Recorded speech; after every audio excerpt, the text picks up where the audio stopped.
Hello dear students, welcome to EB academy.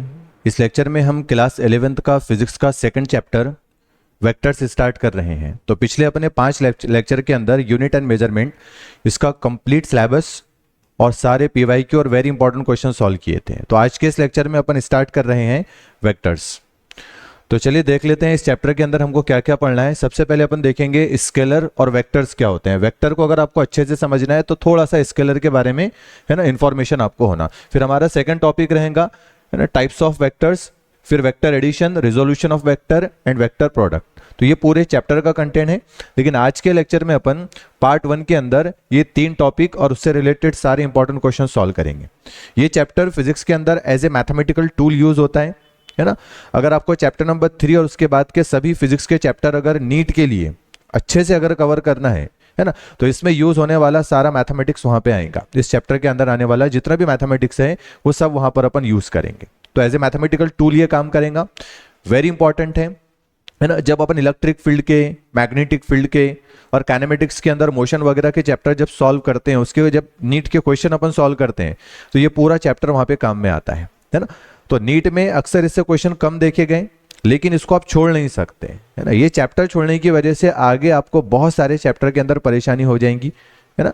तो ये mathematical tool है, तो फिजिक्स के एक्चुअल चैप्टर शुरू करने से पहले है ना ये आपको कर लेना है। और हो सकता है इससे क्वेश्चन भी आ जाए, देखे गए अक्सर क्वेश्चन भी देखे गए इससे, लेकिन दूसरे चैप्टर के कंपेयर में कम। तो बहुत बड़ा चैप्टर भी नहीं है, छोटा सा चैप्टर है। तो चलिए स्टार्ट करते हैं अपन। सबसे पहले देखेंगे अपन स्केलर और वेक्टर्स क्या होते हैं। तो हमारा पूरा चैप्टर वेक्टर के बारे में है। जो भी अपन रूल्स बना रहे हैं, जो भी फॉर्मूले पढ़ेंगे और आगे की जितने भी सब टॉपिक्स रहेंगे है ना, वो सब किसके बारे में है? वेक्टर्स। लेकिन वेक्टर को अच्छे से अगर आपको समझना है तो थोड़े इनके उलट वाली फिजिकल क्वांटिटी भी पढ़ लो। तो पिछले चैप्टर के अंदर अपन ने बहुत सारी फिजिकल क्वांटिटीज के बारे में पढ़े, जैसे length, mass, time, temperature, speed, velocity, acceleration, force है ना। ऐसी ऐसी क्वांटिटी भी आई थी जिनके बारे में आप नहीं जानते, जैसे एंगुलर मोमेंटम है ना, इम्पल्स, ऐसे कुछ भी, प्लैंक्स कांस्टेंट, ऐसे बहुत सारी फिजिकल क्वांटिटीज थी।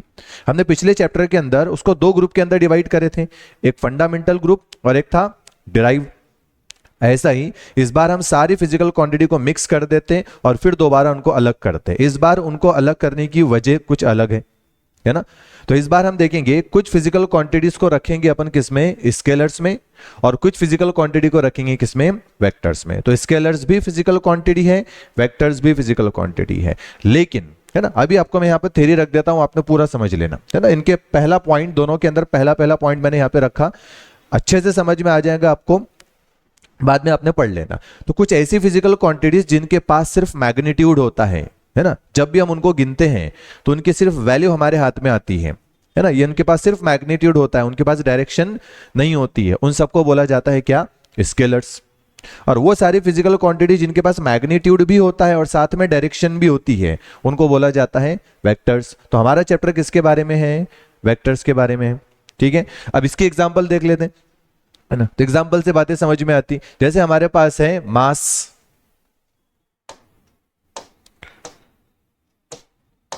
है ना। तो यहां पर सबसे पहले अपन ले लेते क्या? मास। फेमस है ये है ना। जैसे हम किसी चीज का मास गिन रहे हैं, कोई भी हमारे पास चीज है तो इतना किलोग्राम, उतना किलोग्राम, 5 किलोग्राम है ना। कोई हमारे पास रॉड है, उसका मास गिनना है 5 किलोग्राम है ना। इसकी डायरेक्शन नहीं होती है, कभी इसकी डायरेक्शन ढूंढना नहीं, क्योंकि होती नहीं है। तो ऐसी क्वांटिटी जिनके पास डायरेक्शन ना हो, सिर्फ उनको गिनने के लिए हमारे पास मैग्नीट्यूड आता हो, उनको बोलेंगे अपन क्या? स्केलर। दूसरा वेरी फेमस है हमारे पास टाइम है ना। फिर है हमारे पास टेम्परेचर, ठीक है, स्पीड, ऐसी बहुत सारी फिजिकल क्वांटिटी है। तो हमको सब नहीं लेना है, यहां पर मैं कुछ छोड़ देता हूं।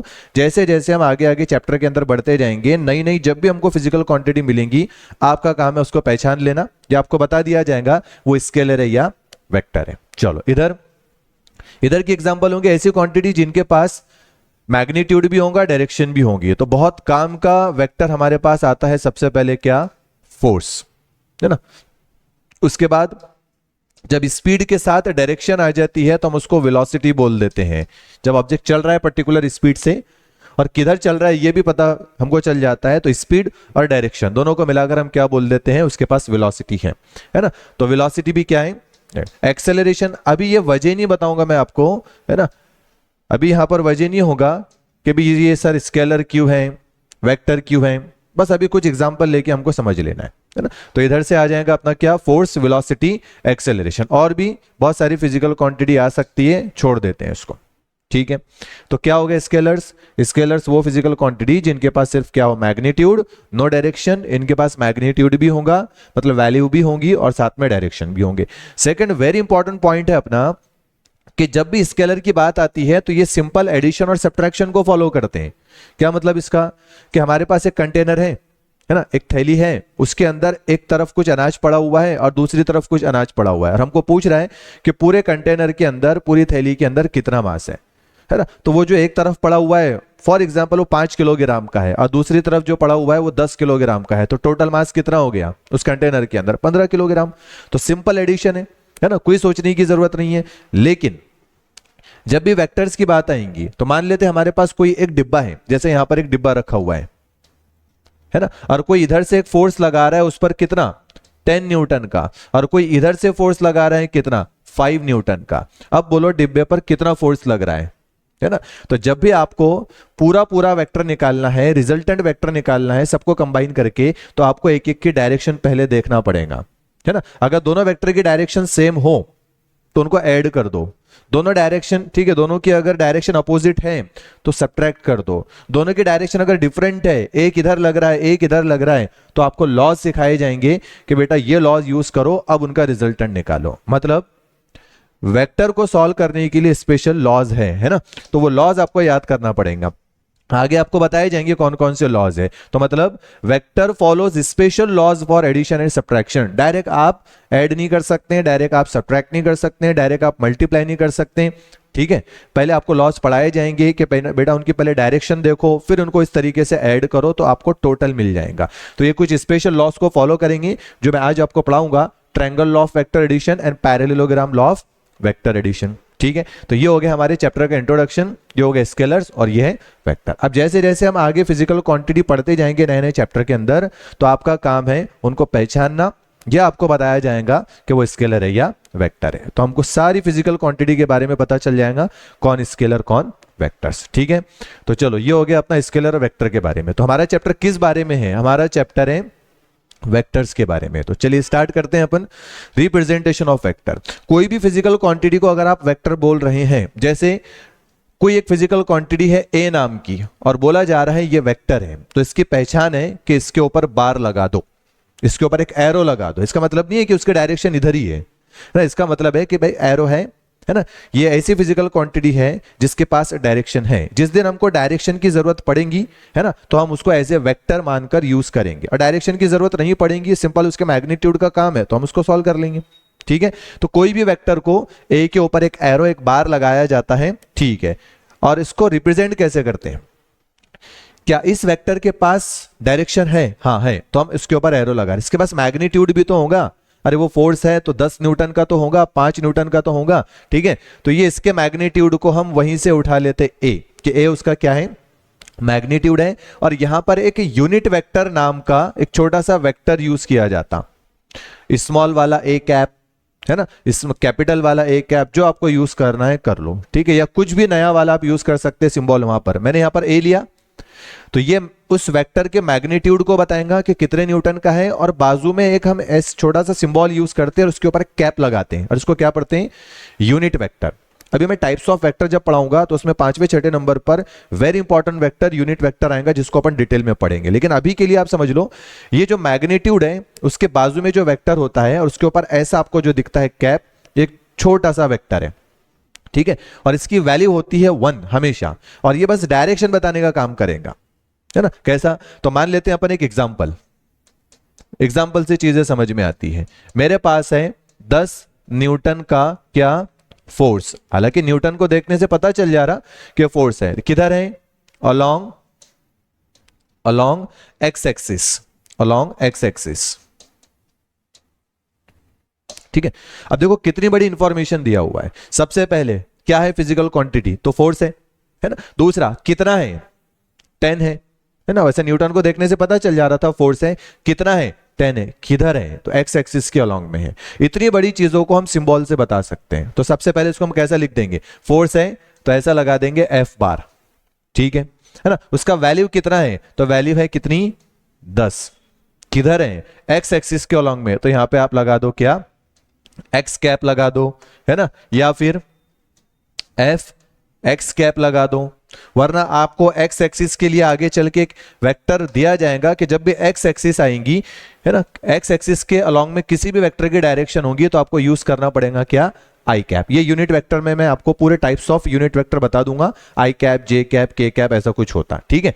तो सिंपल बोलने का मतलब है कोई भी वेक्टर को, अभी थोड़ी पता, अभी यहां पर पता था हमको 10 है करके, लेकिन कोई वेक्टर पता नहीं उसका कितना मैग्नीट्यूड है, तो होगा कुछ ना कुछ, ठीक है। तो कोई भी वेक्टर को उसके ऊपर एक एरो से बता दो, इक्वल टू में उसके सामने ये जो आएगा यहां पर हम मैग्नीट्यूड लिखेंगे, और यहां पर जो आएगा ये यूनिट वेक्टर होगा जो डायरेक्शन बताने की काम करेगा, ठीक है। चलो नेक्स्ट, अब यहां पर एक चीज याद रखना कि कभी भी ऐसी ए बार लिया जाता और उसके ऊपर ऐसी दो लाइन खींची जाती है उसके साइड में, जिसको पढ़ा जाता मॉड ऑफ ए बार, है ना। ये भी मैग्नीट्यूड है, मतलब ए को कभी कभी ऐसा भी लिखा जाता, ए बार नहीं, ए बार के साइड में आप दो लाइन खींच लेंगे तो इसको पढ़ा जाता मॉड ऑफ ए बार, और ये ए को ही रिप्रेजेंट करता है। ये एक मैथमेटिकल तरीका है ना, मैथ्स में ऐसा बताया जाता है। तो कुछ नहीं है, कभी भी अगर आपको ऐसा दिखा ए बार के ऊपर, मतलब इस चीज को उठा के आप यहां लिख सकते हैं।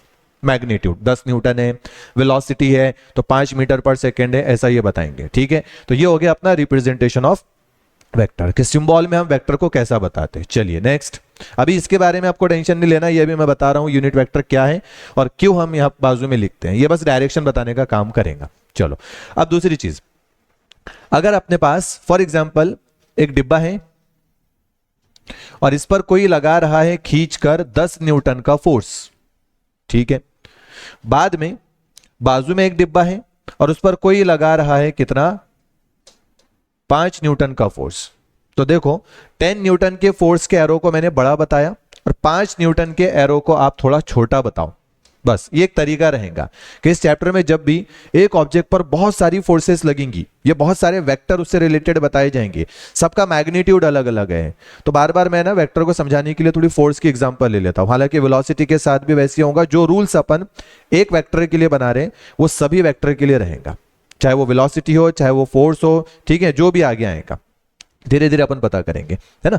तो ये एरो का जो हेड है ये तो डायरेक्शन को बता देगा कि ये पॉजिटिव एक्स एक्सिस के अलॉन्ग में है, ये भी पॉजिटिव एक्स एक्सिस के अलॉन्ग में है, लेकिन एरो की आप साइज देखो, है ना, ये एरो का साइज बड़ा, इसका मतलब ये बड़ा वेक्टर होगा, इसका मैग्नीट्यूड बड़ा होगा। इस एरो की साइज मैंने बताया छोटी, है ना, तो ये क्या होगा, छोटा वेक्टर होगा मैग्नीट्यूड में, बस इतना आपको याद रखना है। तो ओवरऑल अपन ने रिप्रेजेंटेशन ऑफ वेक्टर पढ़ लिए कि कोई भी वेक्टर को अपन उसके ऊपर बार लगा के बताया जाता। बार का मतलब ये नहीं है कि सिर्फ वो इधर है, बस एक एरो बताना था तो बता दिए। बाद में ये वाला एरो जब भी अपन बड़ा यूज करेंगे कि उस ऑब्जेक्ट पर किधर फोर्स लग रहा है, ये ऐसा, ये 10 न्यूटन का फोर्स है ना, तो मैंने यहां पर क्या लिख दिया, F1 बार, ठीक है। यहां पर ये कितना लिख दिया मैंने, F2 बार, चाहे ये फोर्स इधर हो किधर भी हो, उसके ऊपर बार हम ऐसा लगाएंगे, ठीक है। तो ये हो गया हमारा एक चीज। तो रिप्रेजेंटेशन ऑफ वेक्टर में आपको बस ये सारी चीजें याद रखना है और यूनिट वेक्टर के बारे में अपन अभी डिटेल में पढ़ने वाले हैं। चलिए आगे बढ़ते हैं अपन। अगर आपके पास ये नोट्स नहीं है तो अच्छे से आपको लिखना है। टाइप्स ऑफ वेक्टर, ये है वेरी इंपॉर्टेंट। पूरे फिजिक्स के अंदर अलग अलग टाइप के हमको वेक्टर देखने को मिलेंगे और जब भी अपन क्वेश्चन सॉल्व करेंगे तो अलग अलग टाइप के वेक्टर्स आएंगे, ठीक है। चलो टाइप्स ऑफ वेक्टर में पहला हमारे पास एक पेयर है इक्वल वेक्टर्स, उसके बाद में पढ़ा दूंगा आपको नेगेटिव वेक्टर। तो दो वेक्टर या दो से ज्यादा वेक्टर, है ना, जिनके मैग्नीट्यूड इक्वल हो और जिनकी डायरेक्शन सेम हो, है ना, दो या दो से ज्यादा वेक्टर जिनकी डायरेक्शन भी सेम और जिनके मैग्नीट्यूड भी सेम, मतलब दो फोर्स हमारे पास है, एक 10 न्यूटन का दूसरा भी 10 न्यूटन का, और दोनों की डायरेक्शन एक्स एक्सिस के अलॉन्ग में, ये दोनों की डायरेक्शन आपके हिसाब से राइट में, तो ऐसे दोनों वेक्टर को क्या बोला जाता है, इक्वल वेक्टर। अब कैसा इसको बनाते हैं तो ध्यान से देखना, है ना। तो मैंने ले लिया एक एरो, ठीक है, और एग्जैक्टली वैसा ही एरो मैंने यहां पर लिया, है ना। तो मैंने अभी बताया आपको कि एरो की साइज क्या बताती है, मैग्नीट्यूड को बताती है, और एरो का हेड क्या बताता है, डायरेक्शन बताता है। तो मैं ये पहले वेक्टर को नाम दे देता हूं क्या, ए बार, और दूसरे वेक्टर को नाम क्या दे देते हैं अपन, बी बार। तो यहां पर ए बार मैग्नीट्यूड में भी इक्वल है और डायरेक्शन में भी इक्वल है, तो दोनों वेक्टर को बोला जाता है क्या, इक्वल वेक्टर्स, ठीक है। चलो नेक्स्ट नेगेटिव वेक्टर, एकदम सिंपल सिंपल बातें हैं, फटाफट इसको कंप्लीट करते हैं अपन और मेन टॉपिक की तरफ आएंगे अभी, है ना, वेक्टर एडिशन की तरफ। नेगेटिव वेक्टर, मान लेते हैं हमारे पास फिर से एक वेक्टर आपको दिया गया, ठीक है, और इसका नाम है क्या, ए बार, और आपको बोला इसका निगेटिव वेक्टर लो, है ना, तो आपको क्या करना पड़ेगा, एग्जैक्ट सेम साइज का सेम मैग्नीट्यूड का आपको एक वेक्टर ड्रॉ करना है, लेकिन पहले वाले के अपोजिट डायरेक्शन में। मैं मान लेता हूं बी बार जो है वो ए बार का अपोजिट है ना, ये पॉजिटिव डायरेक्शन में है तो ये नेगेटिव डायरेक्शन में है। इस टाइम बी बार को बोला जाता है क्या, ऐसा लिखा जाता है A bar equal to minus of B bar, है ना, या फिर B bar equal to minus of A bar. तो आपको पहले से ए बार दिया गया था तो बी बार उसका निगेटिव वेक्टर है। तो नेगेटिव वेक्टर क्या होता है, नेगेटिव वेक्टर गिवन वेक्टर के अपोजिट डायरेक्शन में होता है और उसका मैग्नीट्यूड सेम होता है ना। तो ये लिखा हुआ है a vector which is equal, है ना, मैग्नीट्यूड में equal but opposite in direction, ऐसा आप लिख सकते हैं। ठीक है, तो ये चीज कभी भी अगर आपको बोला कि गिवन वेक्टर का नेगेटिव वेक्टर, तो आपने क्या ले लेना, मैग्नीट्यूड सेम ले लेना और डायरेक्शन एग्जैक्टली अपोजिट कर देना। चलिए ये हो गया हमारे एक इक्वल वेक्टर्स और नेगेटिव वेक्टर्स। नेक्स्ट है पैरेलल वेक्टर्स, है ना। तो हमारे पास 2 3 वेक्टर, तो मैं 2 लेकर चल रहा हूं, 2 3 4 सब पर ऐसी होगा। तो ऐसे 2 वेक्टर, है ना, जिनकी डायरेक्शन सेम हो, मैग्नीट्यूड कुछ भी हो सकता है, डायरेक्शन क्या हो, सेम हो। देखो पैरेलल वेक्टर से आपको 2 पैरेलल लाइन याद आ रही होंगी, जैसे 2 पैरेलल लाइन है ना, इसको बोलते हैं ना अपन, जिसके एंगल, दोनों के एंगल जो होता है दोनों के बीच का वो 0 होता। तो 2 पैरेलल लाइन से याद रखना 2 पैरेलल वेक्टर। तो 2 पैरेलल वेक्टर मतलब एक एरो इधर बना लो, ठीक है, और दूसरा एरो इधर बना लो, ठीक है। चाहे दोनों के मैग्नीट्यूड सेम रखो या दोनों के मैग्नीट्यूड अलग अलग रखो। जैसे ये कोई फोर्स है 8 न्यूटन का, ये है 12 न्यूटन का, तो चलता है यहां पे, लेकिन डायरेक्शन सेम होना, है ना। थोड़ी भी अगर डायरेक्शन सेम नहीं होंगी, इधर हो जाएंगी, जैसे एक डायरेक्शन इधर, ये पैरेलल थोड़ी है ना। तो डायरेक्शन जब सेम होती है एग्जैक्टली, एरो कोई भी साइज का हो, वेक्टर कोई भी मैग्नीट्यूड का हो, जब डायरेक्शन सेम होती है तो दोनों को बोला जाता है क्या, पैरेलल वेक्टर। और इस बार आपको याद रखना है कि 2 पैरेलल वेक्टर के बीच का जो एंगल होता है हमेशा 0 होता है ना। 2 पैरेलल लाइन के बीच में सबको पता है एंगल कितना होता है, 0। ऐसे ही 2 पैरेलल वेक्टर्स के बीच का जो एंगल होता है 0। तो अपना जो ए बार है और जो बी बार है वो पैरेलल वेक्टर है, ठीक है। चलो नेक्स्ट है एंटी पैरेलल, है ना।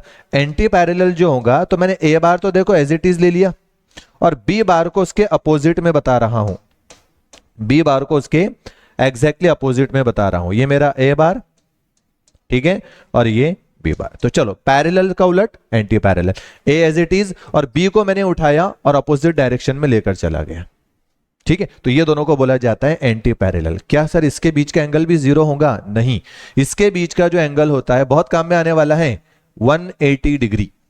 अब कैसा सर, ये भी तो पैरेलल है, नहीं ये पैरेलल नहीं है ना, ये एंटी पैरेलल है। तो हमारे पास देखो ए बार एज इट इज था, इस बी बार को मैंने कितनी डिग्री से घुमाया, 90 से। हुआ कि इसके अपोजिट में, नहीं, और एक 90 से घुमाओ, है ना, बी बार ए बार के अपोजिट में हो गया।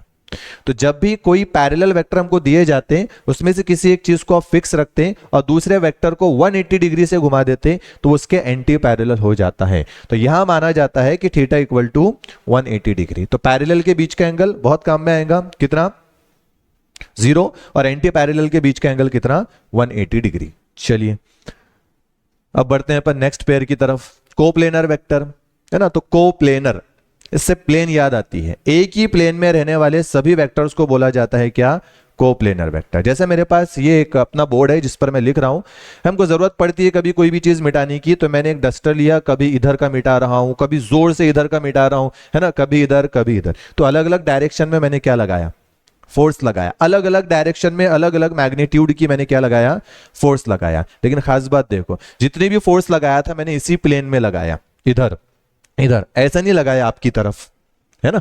तो ये अलग प्लेन है। तो एक ही प्लेन में रहने वाले सभी वेक्टर्स को बोला जाता है क्या, कोप्लेनर वेक्टर। चाहे उनका मैग्नीट्यूड सेम हो, है ना, अलग अलग हो, ठीक है, उनकी डायरेक्शन सेम हो या फिर डिफरेंट हो, कोई फर्क नहीं पड़ता। तो मैं यहां पर एक प्लेन इमेजिन कर लेता, है ना। मान लेते मेरे पास एक प्लेन है, ये कोई एक प्लेन है ना, और इसमें फटाफट मैं कुछ वेक्टर ड्रॉ कर लेता, जो भी आपको बनाना है। एक ये वेक्टर, एक ये वेक्टर, है ना, एक ये वेक्टर, नाम दे देते हैं इसको, है ना। ये मेरे पास क्या है, ए बार, ये है बी बार, और ये क्या है, सी बार। तो ए बार, बी बार, सी बार क्या है, कोप्लेनर वेक्टर है। तो एक ही प्लेन में रहने वाले सभी वेक्टर को कोप्लेनर वेक्टर बोला जाता है। तो जैसा मेरा आपको पढ़ाना हो जाता है, आपने ये लाइन पढ़ लेना, मैच कर लेना, ठीक है, चलिए नॉन कोप्लेनर वेक्टर, तो दो अलग अलग प्लेन में, तीन अलग अलग प्लेन में रहने वाले वेक्टर्स को बोला जाता है नॉन कोप्लेनर वेक्टर।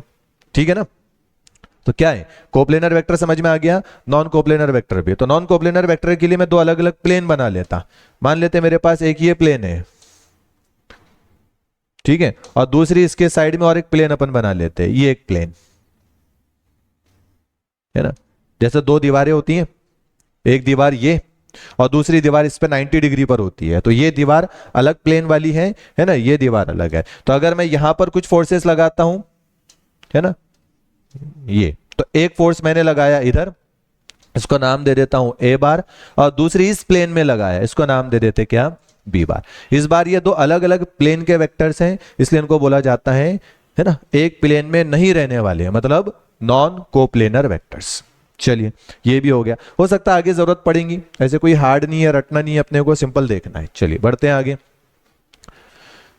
नेक्स्ट है अपने पास कोलिनियर वेक्टर। तो प्लेन को देखकर याद आ रहा था एक ही प्लेन में रहने वाले, यहां पर है लीनियर, लीनियर मतलब लाइन, है ना, एक ही लाइन पर लगने वाले सभी वेक्टर्स को बोला जाता है क्या, कोलिनियर वेक्टर। तो मैं मान लेता हूं मेरे पास ये एक है एक्स एक्सिस,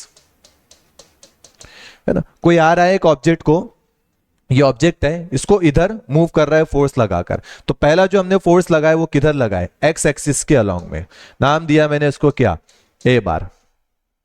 कोई और एक ऑब्जेक्ट को उसी एक्सिस के अलोंग में मूव कर रहा है, या फिर उसी ऑब्जेक्ट को दोबारा और कोई फोर्स लगा रहा है ना, उसी एक्सिस के अलोंग में, ठीक है, पता नहीं उसका मैग्नीट्यूड क्या है, हमने उसको बी बार नाम दिया। क्या दोनों भी फोर्स एक ही एक्सिस पर है, एक ही लाइन पर है, हाँ है, तो इनको बोला जाता है क्या, collinear vectors. The vectors acting along same line are called collinear vector. ठीक है, चलो ये भी सिंपल।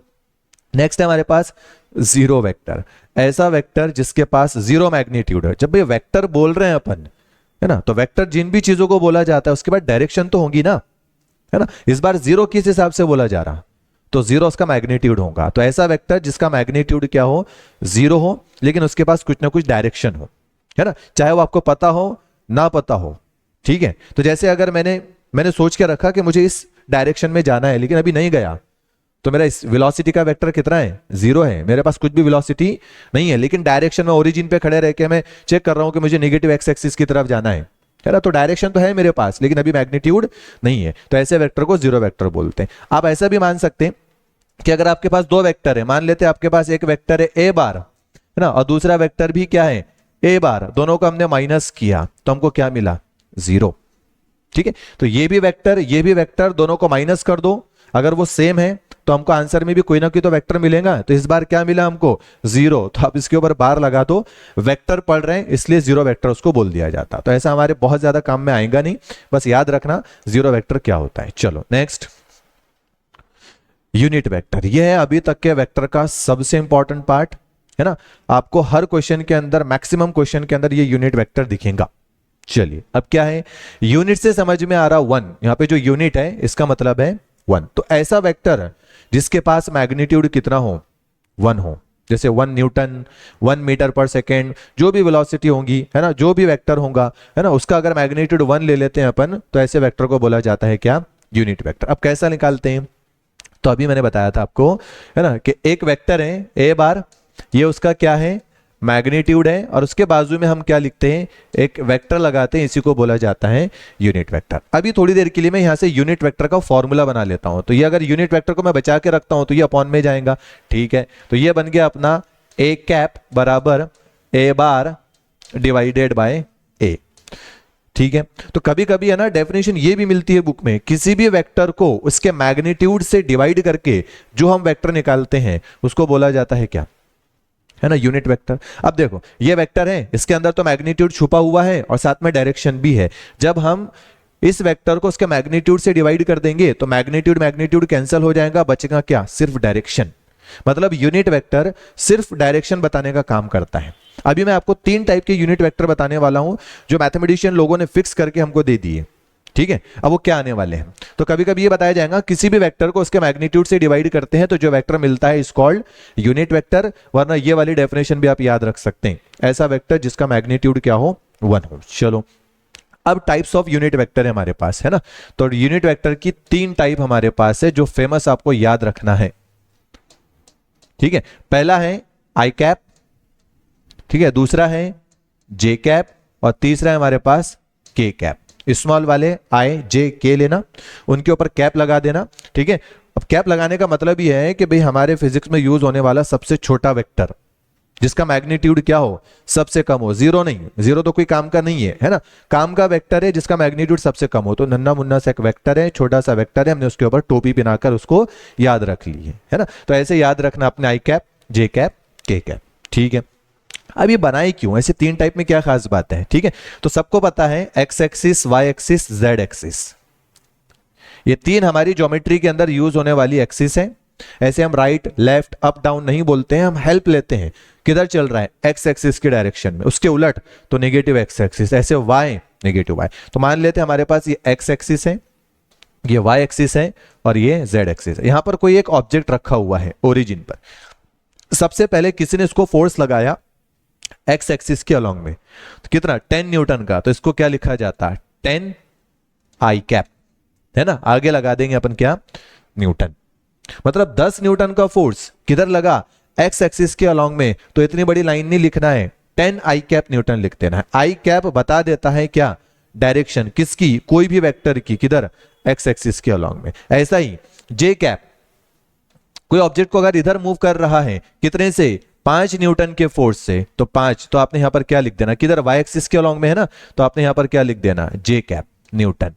मतलब आई कैप फिक्स है काई के लिए, डायरेक्शन बताने के लिए, किसकी, कोई भी वेक्टर की, किधर एक्स एक्सिस के अलोंग में। ऐसा ही जे फिक्स है वाई के अलोंग में डायरेक्शन बताने के लिए, और के फिक्स है ना। तो मैं लिख देता हूं मेरे पास फिर से 15 न्यूटन का फोर्स है ना, और किधर लग रहा है, जेड एक्स, जेड एक्सिस आपकी तरफ होती है ना, अब उसको बनाया नहीं जाता तो तिरछा बनाते।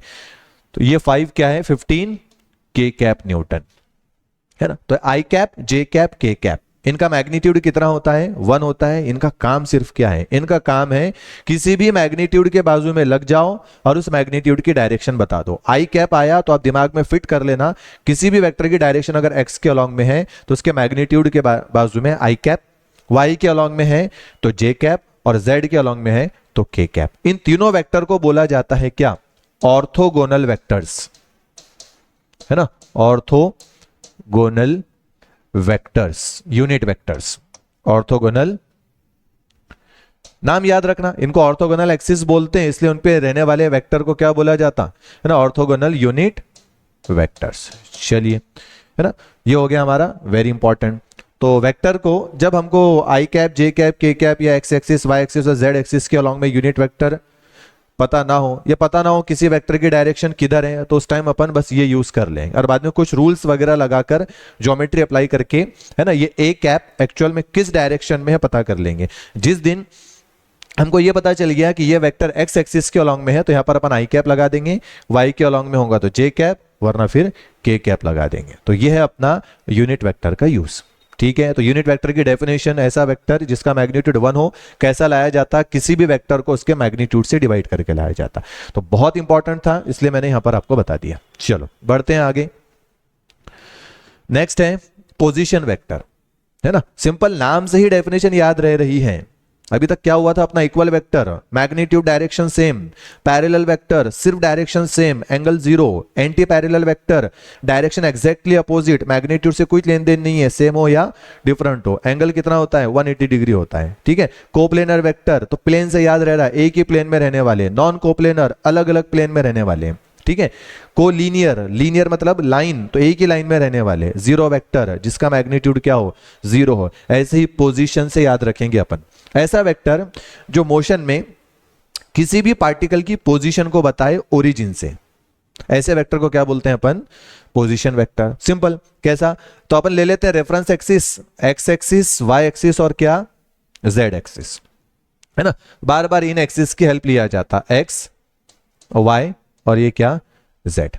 ठीक है, अब मान लेते हैं किसी पार्टिकल को मूव करके किसी ने, है ना, ऐसा हवा में रख दिया, स्पेस में रख दिया।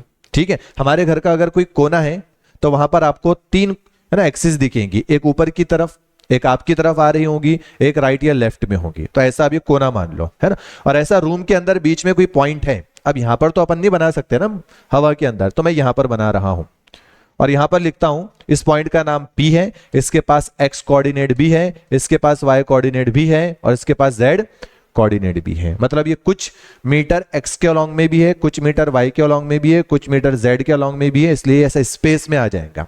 ठीक है, अब मुझे ये बताना है कि ओरिजिन से ये कितनी दूरी पर है, ओरिजिन से ये कितनी दूरी पर है। बस, तो मैंने एक ओरिजिन से एक एरो खींच लिया है ना। अब इस एरो की मैं साइज निकालूंगा, इस एरो की डायरेक्शन निकालूंगा, इस एरो का मैग्नीट्यूड निकालूंगा और इसी एरो को नाम दे दूंगा क्या, पोजीशन वेक्टर। जनरली इसको स्मॉल r से बताते हैं, ऐसा कोई फिक्स सिंबल नहीं है। तो ये क्या बन गया हमारा आर बार। तो are bar is position vector, जो क्या बताता हो, किसी भी पार्टिकल की, किसी भी ऑब्जेक्ट की पोजीशन को बताता हो कोई रेफरेंस पॉइंट से, और रेफरेंस पॉइंट हमारे जनरली ओरिजिन ही होता है। अब इसको निकालना कैसा, तो जिस दिन आपको x की वैल्यू, y की वैल्यू, z की वैल्यू मिल जाएंगी तो आपको पोजीशन वेक्टर मिल जाएगा। तो पोजीशन वेक्टर कैसा लिखा जाता, आर बार इक्वल टू कितना वो x के अलॉन्ग में है। ठीक है, तो कुछ भी होगा, अभी तो x लिख रहे हैं अपन, लेकिन वो 10 मीटर हो, 5 मीटर हो, तो हम x के बाजू में क्या लगा देंगे, आई कैप। ठीक है, प्लस कितना वो y के अलॉन्ग में है, तो ये y लिखेंगे, इसके बाजू में क्या लगा देंगे, जे कैप, और यहां पर कितना वो z के अलॉन्ग में, यहां पर क्या लिख देंगे, के कैप। तो ये बन गया क्या का फॉर्मूला। कोई भी एक ऐसा पार्टिकल जो 3D के अंदर हो, है ना, उसके पास तीनों भी कोऑर्डिनेट हो, है ना, तो उसकी पोजीशन को बताया जाएगा इस आर बार से। अगर वो 2D में हो तो ये 3D के लिए 3 डायमेंशनल, है ना। 2D में अगर हो तो x और y के बीच में है वो, है ना, z कोऑर्डिनेट में नहीं है। मतलब ये जो दीवार है, ये बोर्ड है, ये प्लेन है ना, ये x एक्सिस मान लो आप, ये y एक्सिस मान लो, पार्टिकल आपका यही है, तो इसके पास x कोऑर्डिनेट है, y कोऑर्डिनेट है ना। तो उसका पोजीशन वेक्टर कैसा बताया जाएगा, r bar equal to x i cap plus y j cap. जो भी इसके पास x और y या z में से जो दो कोऑर्डिनेट होंगे वो आपने ले लेना। तो ये पोजीशन वेक्टर किसमें, 2D में। 1D में अगर होगा तो एक पार्टिकल है जो बस x एक्सिस पर है, ओरिजिन से x एक्सिस पर है, उसका z कोऑर्डिनेट भी 0 है, उसका y कोऑर्डिनेट भी 0 है, तो उसको कैसा बताया जाएगा, r bar equal to x i cap, है ना। या फिर y एक्सिस के अलॉन्ग में हो तो y j कैप, है ना, या फिर k कैप आ जाएगा। तो ये कौन सा है अपना वेक्टर, 1D के अंदर। ठीक है, अब आगे आपको मैं सिखा दूंगा, है ना, एक हमारा ट्रायंगल ऑफ वेक्टर एडिशन आने वाला है, उसके अंदर मैं सिखा दूंगा इस वेक्टर की साइज को, इसके मैग्नीट्यूड को कैसा निकाला जाता। सिंपल है ना, कुछ भी नहीं करना है, इसको लिखने का है आर बार को आर मतलब मैग्नीट्यूड, रूट लगाना है, एक्स का स्क्वायर, वाई का स्क्वायर और जेड का स्क्वायर लेना है और ऐड कर देने का है। ये बताने वाला हूं मैं आगे, इस एरो की साइज कैसे निकालेंगे, इस वेक्टर का मैग्नीट्यूड कैसे निकालेंगे। ठीक है, तो ये हो गया हमारा क्या, पोजीशन वेक्टर 3D में, पोजीशन वेक्टर 2D में, पोजीशन वेक्टर 1D के अंदर। नेक्स्ट है हमारे पास क्या, रिजल्टेंट वेक्टर। अब रिजल्ट से समझ में आ रहा है, देखो हेडिंग ही ऐसी है, आप उस पर ध्यान दो। रिजल्ट मतलब बहुत सारी चीजों को कंबाइन करने के बाद जो हमको मिलता है उसको बोलते हैं हम रिजल्ट। तो ऐसे बहुत सारे वेक्टर को कंबाइन करने के बाद जो सिंगल वेक्टर हमको मिलेगा इन पर्टिकुलर डायरेक्शन, पर्टिकुलर मैग्नीट्यूड का, उस वेक्टर को बोला जाता क्या, रिजल्टेंट वेक्टर। अभी अपनी पूरी कहानी आगे जो है रिजल्टेंट वेक्टर लाने की है। दो वेक्टर है हमारे पास, तो कैसे जोड़ना और एक वेक्टर लेकर आना, दो वेक्टर है तो कैसे सब्ट्रैक्ट करना, रूल्स है ना, डायरेक्ट थोड़ी कर सकते हैं अपन, तो उसके लिए हमको लॉस पढ़ना पड़ेगा। तो लॉज वगैरह अप्लाई करके दो या दो से ज्यादा वेक्टर को कंबाइन करके एक सिंगल वेक्टर जो लाया जाता है उसको बोला जाता है क्या, रिजल्टेंट वेक्टर। आर बार से बता दो, जो भी सिंबल होगा, ठीक है, तो अपन इसको बता देते किससे, आर बार से। ठीक है, तो vector which is obtained by combining two और more vectors is called resultant vector. चलिए, तो ये हो गया अपना क्या, रिजल्टेंट वेक्टर। तो प्रॉपर आपको अच्छे से लिख लेना है, अगर आपके पास नोट्स नहीं है तो इसी सीक्वेंस में आपको पढ़ना है। चलिए, नेक्स्ट है हमारे पास ट्रायंगल ऑफ वेक्टर एडिशन। ठीक है, तो यहां पर अपने सारे types of vector very important खत्म हो गए। एक बार आप अच्छे से इसको रिवाइज करके, है ना, बगैर देखे लिखने की कोशिश करो, है ना। यहाँ पर पर्टिकुलर नोट्स भी दी हुई है, सब आप वीडियो को पॉज करके अच्छे से लिख सकते हैं। चलो, अब आ रहा अपना क्वेश्चन जिससे सॉल्व होने वाले हैं ऐसा टॉपिक। ऐसा समझो अभी तक तो इंट्रोडक्शन अपना चल रहा था, अब जो टॉपिक आ रहा है इससे हमारे क्वेश्चन सॉल्व होंगे, है ना।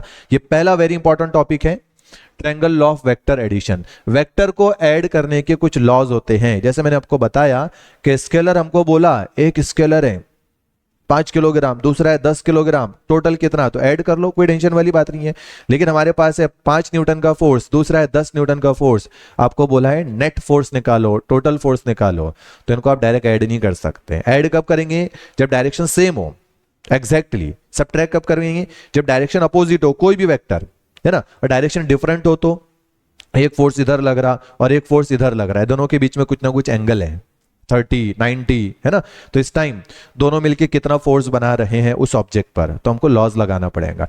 तो चाहे कुछ भी डायरेक्शन हो, हम एक सिंपल लॉ पढ़ लेते हैं, triangle law of vector addition.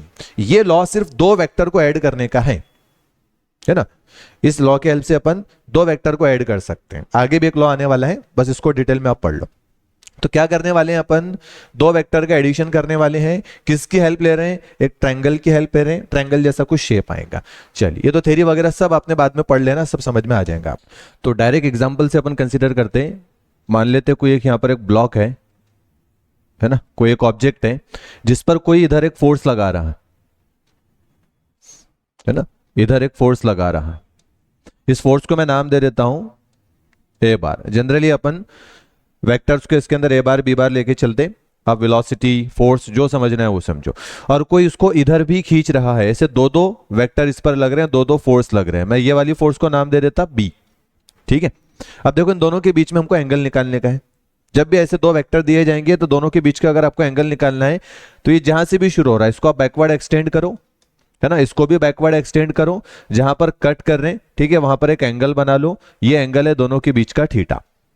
तो दो वेक्टर दिए हुए हैं, दो फोर्स दिए हुए हैं, ए बार और बी बार, दोनों के बीच का एंगल क्या है, थीटा है। अब triangle law of vector addition क्या बोलता है, ये पूरी कहानी अगर मैं यहां पे एक्सप्लेन कर देता, उसके बाद आपको ये पूरी थ्योरी समझ में आ जाएंगी, है ना। ये क्या लिखा हुआ है पहले पढ़ेंगे तो कुछ समझ में आने वाला नहीं है।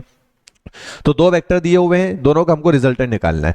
तो कोई उसको इधर खींच रहा, कोई इधर खींच रहा। हमको पता है कि ये बीच में से निकलेगा, है ना। तो बीच में से निकलेगा, इसका मतलब रिजल्टेंट फोर्स बीच में आ रहा है। तो बीच में तो ये भी होता, ये भी होता और ये भी होता। तो एग्जैक्ट बीच में मतलब क्या, ठीक है। और वो कितने न्यूटन का फोर्स है, अगर ये 10 न्यूटन का है, ये 20 न्यूटन का है, तो वो 30 न्यूटन का थोड़ी है, क्योंकि जब डायरेक्शन इन दोनों की सेम होगी तो ऐड कर देंगे, है ना। तो 30 आ जाएगा। जब अपोजिट होगी तो बड़े में से छोटा फोर्स अपन निकाल देंगे। अभी तो डायरेक्शन डिफरेंट है, एक इधर है और एक इधर है। तो उसी के लिए तो हम रूल बना रहे हैं, चाहे कोई भी डायरेक्शन रहो, सेम रहो, अपोजिट रहो, डिफरेंट रहो, ठीक है, हमको एक फॉर्मूला बना के डालना है। उसके लिए हमको इसके बीच का एंगल दिया जाएगा, यह पता होना चाहिए, ठीक है। तो इन दोनों के बीच में जो फोर्स आएगा उसकी एग्जैक्ट डायरेक्शन, मतलब आर बार की डायरेक्शन, रिजल्टेंट फोर्स की डायरेक्शन किधर है, और उसका मैग्नीट्यूड कितना है, वो कितने न्यूटन का है, ठीक है। लेकिन इतना तो पता है इन दोनों के बीच में क्या है। इसी के लिए हमको लगाना है क्या, triangle law of vector addition, ठीक है।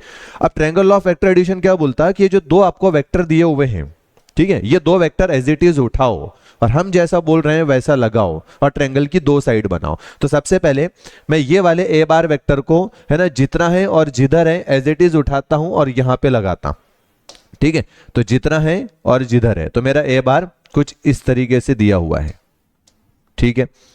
ऐसे ही ये जो बी बार है ना, जितना है ये इतना ही है ना, ये डॉटेड लाइन को छोड़ दो, ठीक है। ये जो जितना है और जिधर है उसको उठाओ और एज इट इज ऐसा लगाओ कि ये सेम ऑर्डर में आना चाहिए। सेम ऑर्डर का मतलब, है ना, एक का हेड ले रहे हैं तो दूसरे का टेल वहां पर एक दूसरे से कांटेक्ट करना चाहिए। तो मैंने एज इट इज ये उठाया और यहां पर लगाया। देखो, जितना है और जिधर है, बी बार इतना है, ये मैग्नीट्यूड और इधर ही है, इसको मैंने नाम क्या दे दिया, बी बार। ये बन गई ट्रायंगल की दो साइड। देखो, एक ट्रायंगल की तीन साइड होती है, दो साइड बन गई, है ना। जैसे ही आप इस ट्रायंगल की थर्ड साइड को बनाएंगे और एक एरो लेंगे, ऐसा एरो लेंगे जो इन दोनों के अपोजिट ऑर्डर में आता हो। देखो, हेड से हेड टकरा रहे हैं, है ना, मतलब अपोजिट में है। ऐसा मानना कि एक बंदा इधर चल रहा है, एक बंदा इधर चल रहा है, दोनों टकराने वाले हैं हेड से हेड, ठीक है। तो मतलब वो अपोजिट ऑर्डर में है। तो ऐसे ही जब हेड से हेड टकराते हैं तो अपोजिट माना जाता है, और हेड और टेल टकराते हैं तो ये सेम ऑर्डर में माना जाता है। तो जो हमको दिए गए वेक्टर हैं, जितने हैं, जो साइज का है उसी साइज का, जिस डायरेक्शन में है उसी डायरेक्शन का लेना, लेकिन ऐसा उनको जोड़ना कि वो सेम ऑर्डर में आए, एक का हेड दूसरे के टेल से टकराए, ठीक है। लेकिन जब आप इन दोनों से ट्रायंगल बनाएंगे तो थर्ड साइड इनकम्प्लीट होंगी। तो थर्ड साइड कंप्लीट करने के लिए जो आप एरो बनाएंगे वो इन दोनों के अपोजिट में आना चाहिए। बस वही एरो उन दोनों के रिजल्टेंट को बताता है देखो इस तरफ, है ना, मतलब यही इस तरफ एग्जैक्ट आपको मिल जाएगा। अब एग्जैक्ट क्या है, तो इसके लिए हमको एक एंगल यहां पर लेना पड़ता अल्फा नाम का। ये अल्फा क्या है, अल्फा है जो रिजल्टेंट आर बार है वो हमारे ए बार के साथ या पॉजिटिव एक्स एक्सिस के साथ कितना एंगल बना रहा है। बस ये एंगल हमने निकाल लिए तो हमको एग्जैक्ट डायरेक्शन पता चल जाती है। देखो कैसे एंगल की हेल्प से डायरेक्शन बताई जा रही। अगर ये एंगल बढ़ गया, ये वाला एंगल अगर बढ़ गया तो देखो आर बार इधर चला जाएगा, एंगल अगर कम हो गया तो आर बार इधर चला जाएगा। मतलब अल्फा की हेल्प से हम आर बार की डायरेक्शन को डिसाइड करते हैं। इसलिए जब भी हमको आर बार की डायरेक्शन निकालने के लिए बोलता है ना, हमको निकालना पड़ता है अल्फा। और अभी अल्फा का मैं फॉर्मूला देने वाला हूं, डायरेक्ट समझ में आ जाएगा। ठीक है, क्या सर ये थीटा और ये अल्फा सेम है? नहीं, ये बहुत अलग है। थीटा किसके बीच का एंगल है? ए बार और बी बार, है ना। तो ये ए बार की डायरेक्शन और ये बी बार की डायरेक्शन, ये ए बार की डायरेक्शन जिसको मैं थोड़ा सा एक्सटेंड कर देता, ठीक है, और ये बी बार की डायरेक्शन, इन दोनों के बीच में जो एंगल है वो है क्या? थीटा। ये जनरली हमको दिया जाता, वरना इतनी नॉलेज हमको दी जाती है ना कि हम ये थीटा निकाल लेंगे। फिर इसकी हेल्प से हमको इस आर बार की वैल्यू और इस अल्फा की वैल्यू निकालने का है। ठीक है, चलो तो देखो हमारा यहाँ पे जो ट्रायंगल दिख रहा है इसमें पाइथागोरस लगाते हैं, साइन थीटा कॉस थीटा लगाकर सारी कहानी को सुलझाया जाता और आर के मैग्नीट्यूड का फॉर्मूला, आर बार के मैग्नीट्यूड का फॉर्मूला बनाया जाता और आर बार इस एक्स एक्सिस के साथ जो एंगल बना रहा उसका फॉर्मूला बनाया जाता, है ना। इसके लिए पाइथागोरस वगैरह जब हम लगाते हैं तो हमको फिर राइट एंगल ट्रायंगल होना, तो हम क्या करते हैं यहाँ पर थोड़ी सी ज्योमेट्री ऐड करते हैं, थोड़ा सा मॉडिफिकेशन करते हैं। और जो मैं मॉडिफिकेशन कर रहा हूं वो डॉटेड लाइन से कर रहा हूं, हमारा एक्चुअल तो ट्रायंगल यही है। ठीक है, तो एक आपने एक खड़ी लाइन ऐसे खींच लेना और ये हॉरिजॉन्टल लाइन है। अब देखो आपको दो राइट एंगल ट्रायंगल दिख रहे हैं, एक ये बड़े वाला, मैं इसको नाम दे देता हूं ओ, है ना, पी क्यू, चलो आर तो हमने ले लिए थे, यहां पर मैं नाम दे देता S, O P Q S. एक बड़े वाला ट्रायंगल है जिसका नाम है ना, इसको ओ नाम देते हैं अपन, है ना, ओ क्यू एस, एक बड़े वाला ट्रायंगल है, और दूसरा पी क्यू एस, ये छोटे वाला ट्रायंगल है। दोनों भी गौर से आप देखो, दोनों राइट एंगल ट्रायंगल दिख रहे हैं। इसमें साइन कॉस पाइथागोरस सब हम लगा सकते हैं आसानी से, तो कोई टेंशन वाली बात नहीं है। चलो तो हमको निकालना क्या है? हमको निकालना है ये अल्फा। तो मैं जब ये राइट एंगल ट्रायंगल लूंगा, ये बड़े वाला, जब मैं यहाँ पे tan अल्फा लगाऊंगा, है ना, तो अपोजिट अपॉन एडजेसेंट होता है। तो ये जो आपको ट्रायंगल दिख रहा है इसका अपोजिट क्यू एस है, मतलब हमको क्यू एस की लेंथ पता होना चाहिए वो कितना है ना। और एडजेसेंट क्या है? ओ एस है ना। OS हमको यहां से लेके यहां तक पता होना चाहिए, तो यहां से लेके यहां तक तो A पता है, PS पता नहीं है। इसका मतलब ये छोटे ट्रायंगल की ये वाली साइड निकाल के रखना पड़ेगा और ये वाली साइड निकाल के रखना पड़ेगा, तब हम ये अल्फा को निकाल सकते हैं। ठीक है, तो अब बड़ा ट्रायंगल नहीं लेंगे, अब हम आते हैं छोटे ट्रायंगल पे। तो ये जो आपको छोटे वाला ट्रायंगल दिख रहा है इसमें सबसे पहले आप साइन थीटा लगाओ, जो आपको लगाना है। एक बार साइन लगाएंगे और एक बार कॉस लगाएंगे। तो जैसे हम यहां पर साइन थीटा लगाएंगे तो क्या मिलेगा? तो साइन थीटा बराबर क्या होता है? अपोजिट, है ना, अपॉन में हाइपोटेनस। अपोजिट क्या है? अपोजिट है हमारा QS और हाइपोटेनस यहां से लेके यहां तक जो कि B बार है, और B बार का हमको सिर्फ मैग्नीट्यूड ले लेना है, मतलब B ले लेना है। अभी तो एंगल लाना है ना हमको, एंगल की कुछ ना कुछ वैल्यूज आएंगी, तो यहां से वैल्यू उठा रहे हैं बस अपन, डायरेक्शन से कुछ लेन देन नहीं है। ठीक है, चलो यहां से QS निकाल के रख देते हैं, है ना। तो ये जो QS है ये निकाल के रख देते, यही होना ना हमको। तो QS बराबर होता क्या? B साइन थीटा, ये याद रखना जरा। चलिए दूसरी बार हम यहां पे लगाते क्या? कॉस। अपोजिट वाला निकालना है तो साइन लगाए, एडजेसेंट वाला निकालना है तो कॉस लगाएंगे, है ना, क्यों कॉस में आता ना एडजेसेंट अपॉन हाइपोटेनस। तो कॉस क्या होगा? इस ट्रायंगल का कॉस क्या होगा? Adjacent upon hypotenuse. एडजेसेंट मतलब PS अपॉन में B। यहां से आप PS निकाल लो, तो PS बराबर क्या हो जाएगा? B कॉस थीटा, है ना। तो कोई टेंशन वाली बात नहीं है, ये आ गया हमारा B साइन थीटा और ये आ गया हमारा B कॉस थीटा। ठीक है, अब निकालते हैं अपन अल्फा, बस कहानी खत्म होगी। डायरेक्ट भी आप याद कर सकते हैं। अब आपको क्या निकालना है? अल्फा निकालना है, मतलब इसकी डायरेक्शन। बाद में मैग्नीट्यूड का भी मैं फॉर्मूला आपको देता हूं। ठीक है, तो जैसे अपन यहां पर tan अल्फा, कोई तो ट्रिग्नोमेट्रिक फंक्शन यूज करना पड़ेगा। तो हमको देखो ये बड़े वाले ट्रायंगल का ये पूरा साइड भी पता चल गया, यहां से लेके यहां तक A, और PS कितना है? B cos theta. मतलब A, B और थीटा की हेल्प से अपने को ये पूरी लेंथ मिल जाएंगी। और ये जो अपोजिट है, ये अल्फा का जो अपोजिट है QS, वो भी तो मिल गया, B sin थीटा। तो ये बड़े वाले ट्रायंगल में हमको अपोजिट और ये एडजेसेंट पता है। अपोजिट और एडजेसेंट किस में आता? tan में आता। तो हम यहां पर लगा देंगे नाउ, है ना। ये जो आपको बड़ा ट्रायंगल दिख रहा, इन ट्रायंगल क्या है? OQS क्या लगाते हैं? tan अल्फा लगाते हैं। बस ये अल्फा ही तो निकालना था। tan अल्फा क्या होता है? अपोजिट अपॉन में एडजेसेंट। तो अपोजिट क्या है? QS है, और QS कितना है हमारा? B sine theta. तो यहां पर लिख देना क्या? B साइन थीटा अपॉन में, है ना, यहां से लेके यहां तक, अब यहां से लेके यहां तक तो ए है, ठीक है, और प्लस पूरी लेंथ निकालना है तो इसमें पीएस आ जाएगा, मतलब ओपी प्लस पीएस, ये पूरा एडजेसेंट है, तो ओपी की वैल्यू कितनी है, ए है, और पीएस की वैल्यू कितनी है, बी कॉस थीटा। अभी मैं डायरेक्ट याद कराता आपको फॉर्मूला, बी कॉस थीटा, ठीक है, ये बन गया हमारा फॉर्मूला। आज के क्वेश्चन के अंदर हमको, है ना, इस पर भी एक क्वेश्चन मिल जाएगा, ठीक है। तो इस tan अल्फा की हेल्प से अपन जब भी क्वेश्चन आएगा तो अल्फा निकाल लेंगे इस फॉर्मूले की हेल्प से, और ये अल्फा हमको क्या दे देगा, डायरेक्शन दे देगा, किसकी, रिजल्टेंट वेक्टर की, है ना, विथ रिस्पेक्ट टू किसके, ये पॉजिटिव एक्स एक्सिस के साथ एंगल निकल गया। जैसा फॉर एग्जांपल 30 डिग्री आ गया तो डी वगैरह लगा के हम 30 डिग्री पर ये लाइन को प्लॉट कर सकते हैं, तो हमको पता चल जाएगा ये रिजल्टेंट वाली लाइन किधर है, ठीक है। तो चलो ये हो गया अल्फा। तो रिजल्टेंट की डायरेक्शन निकालने के लिए ये यूज किया जाता है, लेकिन मैग्नीट्यूड कितना है, वो किधर है वो पता चल गया, लेकिन कितना है, ये अगर 10 न्यूटन है, ये 20 न्यूटन है, तो वो कितना है, तो ऐड तो नहीं कर सकते ना, तो वो निकालना है। इसके लिए बेटा आप डायरेक्ट फॉर्मूला में बता रहा हूं, है ना, यहां पर भी है ना बड़ा पाइथागोरस वगैरह लगाया जाता है, एक लंबा चौड़ा डेरिवेशन किया जाता, आपको उसका टेंशन नहीं लेना है। अब डायरेक्ट बस ये वाले ट्रायंगल की हम हेल्प लेंगे, कुछ भी नहीं है, आपको निकालना है क्या, मैग्नीट्यूड,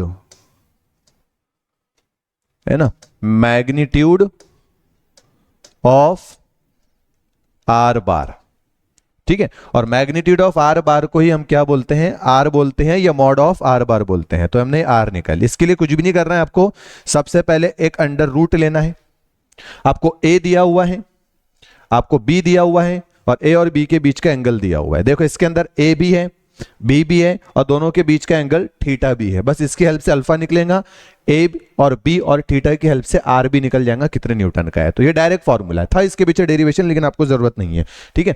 तो सबसे पहले अपन यहां पर यूज करेंगे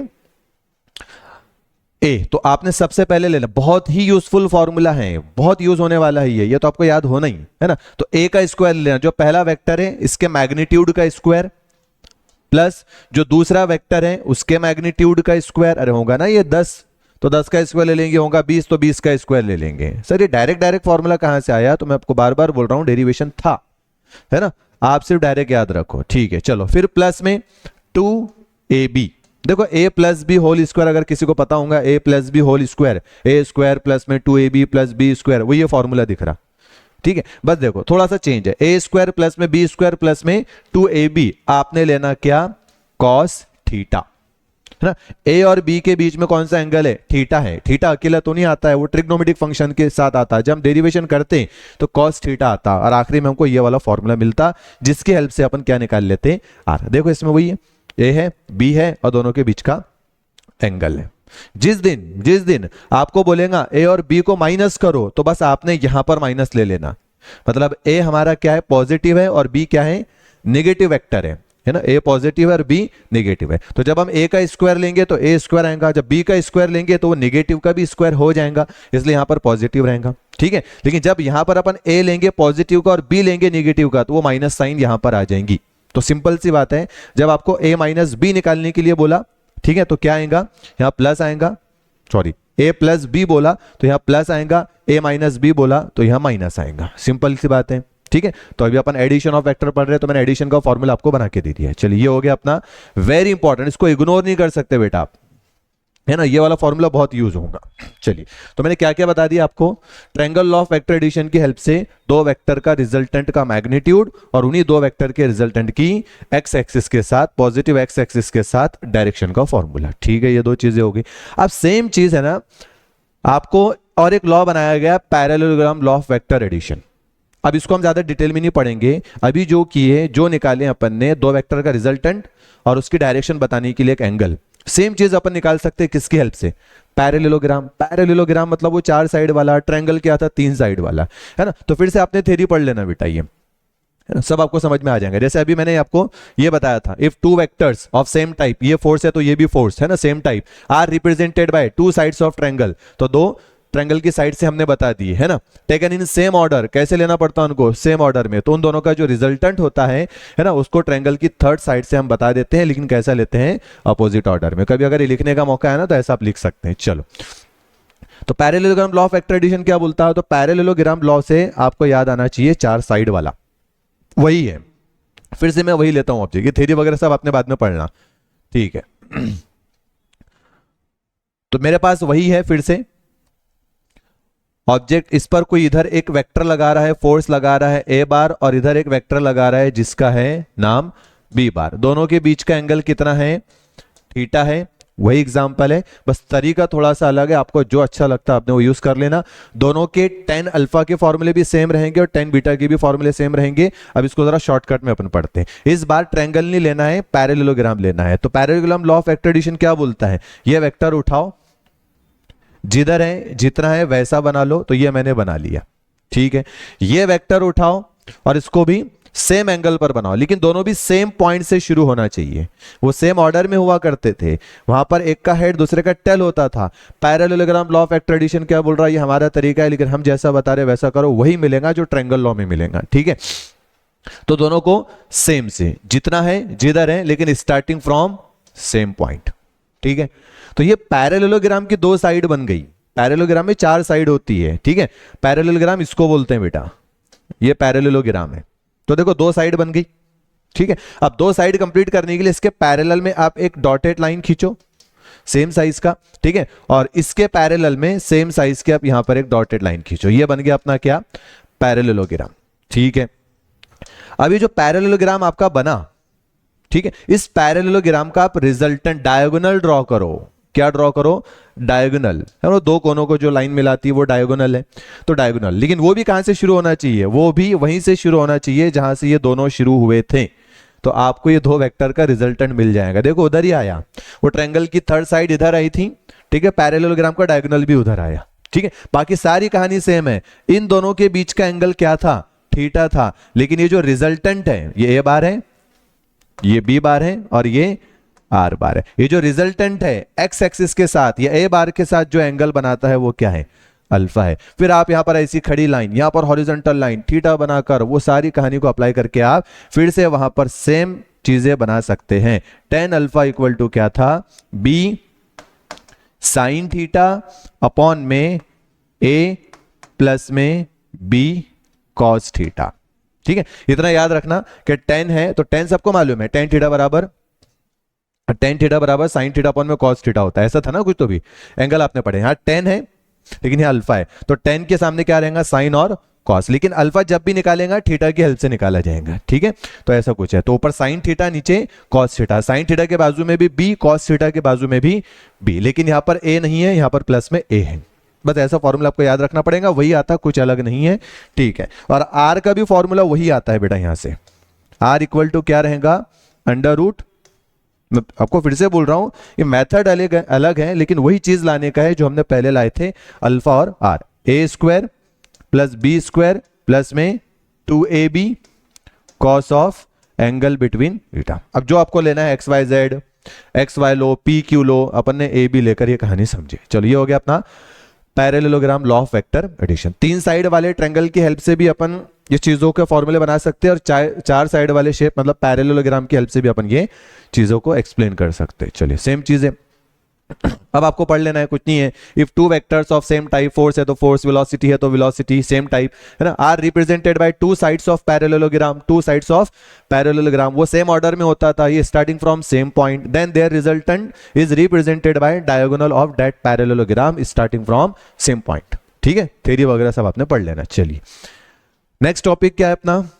चलो टॉपिक तो नहीं है, यहां पर दो छोटे छोटे पॉइंट है कि जब हमको दो वेक्टर दिए जाते हैं और उनके बीच में कुछ अलग अलग फेमस एंगल दिए जाते हैं तो हम फॉर्मूले बना के रख लेते हैं, ठीक है।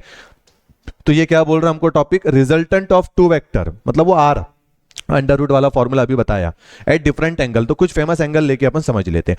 तो आर का फॉर्मूला मैंने क्या बताया, याद हो जाना चाहिए बेटा आपको, इसमें कोई कॉम्प्रोमाइज नहीं है ना। A square plus B square plus में 2ab और उनके बीच का कॉस। एक ये टर्म है, एक ये टर्म है, एक ये टर्म है, तीन टर्म को एडिशन किया जा रहा है, ठीक है। सबसे पहले हम कंसीडर करते हैं लेट, है ना, number 1 theta equal to 0 degree. तो फॉर्मूला क्या बनेगा याद रखना, ठीक है। तो यहां पर 0 रख के देखो, तो cos 0 की वैल्यू कितनी होती? 1। तो जैसे हम यहां पर रखेंगे cos, तो cos 0 कितना हो जाता है? 1। अब इसको हम थोड़ा सॉल्व कर लेते हैं। देयरफॉर r क्या हो जाएगा? अंडर रूट, है ना, a का स्क्वायर प्लस बी का स्क्वायर प्लस में 2ab cos 0, बेसिक मैथमेटिक्स में आपने पढ़ा होगा, है ना। cos 0 की वैल्यू 1 होती है, तो 1 वहां से हट जाएगा, बस इतनी चीज बचेंगी। अब गौर से आप देखो, ये a plus b whole square का फॉर्मूला है। ये किसका फॉर्मूला है? अंडर रूट में a plus b whole square, पढ़ा होगा आपने, है ना, प्रीवियस क्लासेस के अंदर। मतलब ये एक्सपांशन है किसका? a plus b whole square का। तो a प्लस बी पर स्क्वायर भी है और a प्लस बी पर रूट भी है, मतलब ये खत्म हो जाएगा और हमारा आंसर क्या आ जाएगा? a plus b. ठीक है, मैंने आपको इससे पहले बताया था कि जब भी एंगल जीरो होता है दो वेक्टर के बीच का, तो वो सेम डायरेक्शन में होंगे। सेम डायरेक्शन में होंगे तो उनका रिजल्टेंट लाना है, तो डायरेक्ट a और b को ऐड कर दो। आया ना? a और b का एडिशन r बार दे देगा, खत्म। ठीक है, चलो केस नंबर 2, दो केसेस में लेता, बाद में जो भी एंगल आएंगे हमारे क्वेश्चन के अंदर अपन वो सॉल्व कर लेंगे। 90 ले लेते। ठीक है, तो 90 में क्या होने वाला है? इफ थीटा इक्वल टू कितना? 90 डिग्री, तो यहां पे cos 90 आएगा। cos 90 की वैल्यू आपको पता होना चाहिए, cos 90 होता है क्या? 0। अब 0 रख के देखते हैं, तो r इक्वल टू क्या हो जाएगा यहां पर? अंडर रूट a का स्क्वायर प्लस b का स्क्वायर प्लस में, जैसे ही यहां पर अपन cos 90 की वैल्यू 0 रखेंगे तो मल्टीप्लीकेशन की सारी टर्म क्या हो जाएंगी? 0 हो जाएंगी। ठीक है, तो मतलब कोई काम की बात यहां पर नहीं है, लिखकर डायरेक्टली 0 आ जाएंगे। अब अंडर रूट में क्या बचा हुआ है? a स्क्वायर और प्लस में b स्क्वायर।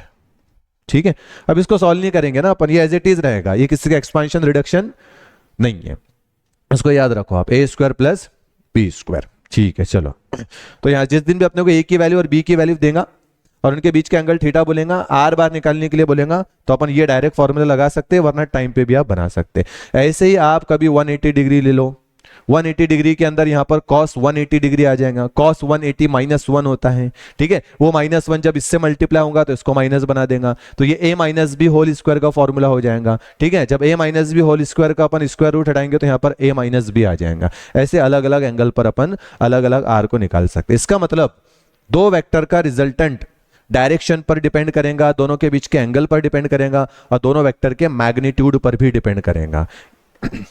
तो ये है वो लॉज जो अपन पहले से सीखते हुए आ रहे हैं, है ना, कि भाई डायरेक्ट ऐड करना है तो स्केलर वगैरह को डायरेक्ट ऐड किया जाता, लेकिन वेक्टर को रूल्स लगाकर ऐड किया जाता। वेरी इंपॉर्टेंट फॉर्मूला है ये। चलिए इसको आप अच्छे से कॉपी कर लो। अब निकालते हैं अपन मैग्नीट्यूड ऑफ पोजीशन वेक्टर। मैंने अभी अभी बताया आपको, जो पोजीशन वेक्टर है वो पार्टिकल की पोजीशन को बताता। अभी प्रीवियस स्लाइड के अंदर टाइप्स ऑफ वेक्टर जब अपन देख रहे थे तो उसमें आया था ना पोजीशन वेक्टर, जो ओरिजिन से किसी भी पार्टिकल की क्या बताएं? पोजीशन को बताए। तो फिर से मैं यहां पर एक्स वाई जेड एक्सिस बना लेता हूं। अभी अभी हमने पढ़े, ये पार्टिकल है जिसके पास एक्स वाई जेड है ना, तीनों भी कोऑर्डिनेट है, 3D के अंदर है ये। ठीक है, और ये उसका क्या है? पोजीशन बताने वाला एरो, मतलब वेक्टर, जिसको हमने क्या नाम दे दिया?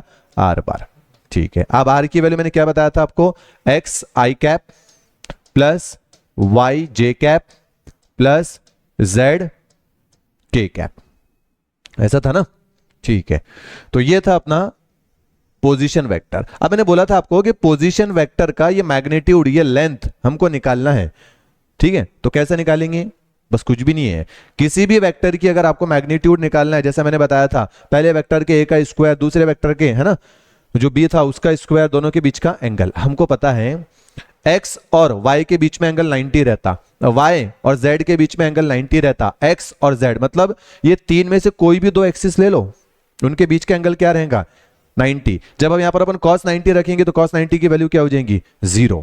ठीक है, मतलब ये वाली टर्म नहीं आएंगी उसके अंदर। अब तीन एक्सिस है तो डायरेक्ट आपने ले लेना, मैग्नीट्यूड हो जाएगा क्या? Under root. ये कितना है एक्स एक्सिस के अलोंग में? x है तो x का स्क्वायर। कितना है y एक्सिस के अलोंग में? y, तो y का स्क्वायर, और ऐसे ही क्या रहेगा? z का स्क्वायर, है ना। बस ये बन गया बेटा आपका क्या? फॉर्मूला। बहुत ही काम में आने वाला है। तो हमको पोजीशन वेक्टर 3D में दिया है ना, तो बस वो कितना x के अलोंग में है वो, कितना y के अलोंग में है वो, और कितना z, मतलब i के बाजू में क्या है, j के बाजू में क्या है और k के बाजू में क्या है, उन सब का स्क्वायर ले लेकर उनको जोड़ देना और उस पर क्या लगा देना? स्क्वायर रूट लगा देना। कहानी आपकी खत्म हो जाएगी। और 2D में हुआ तो ये हट जाएगा, 1D में होगा तो ये हट जाएगा।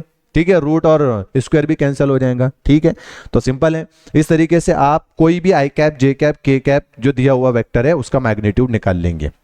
और ये इस फॉर्म में जो भी वेक्टर दिया जाता है अपना पोजीशन वेक्टर होता है, मतलब फोर्स वेक्टर भी होगा, वेलोसिटी वेक्टर भी होगा, पोजीशन वेक्टर भी होगा, सिंपल है।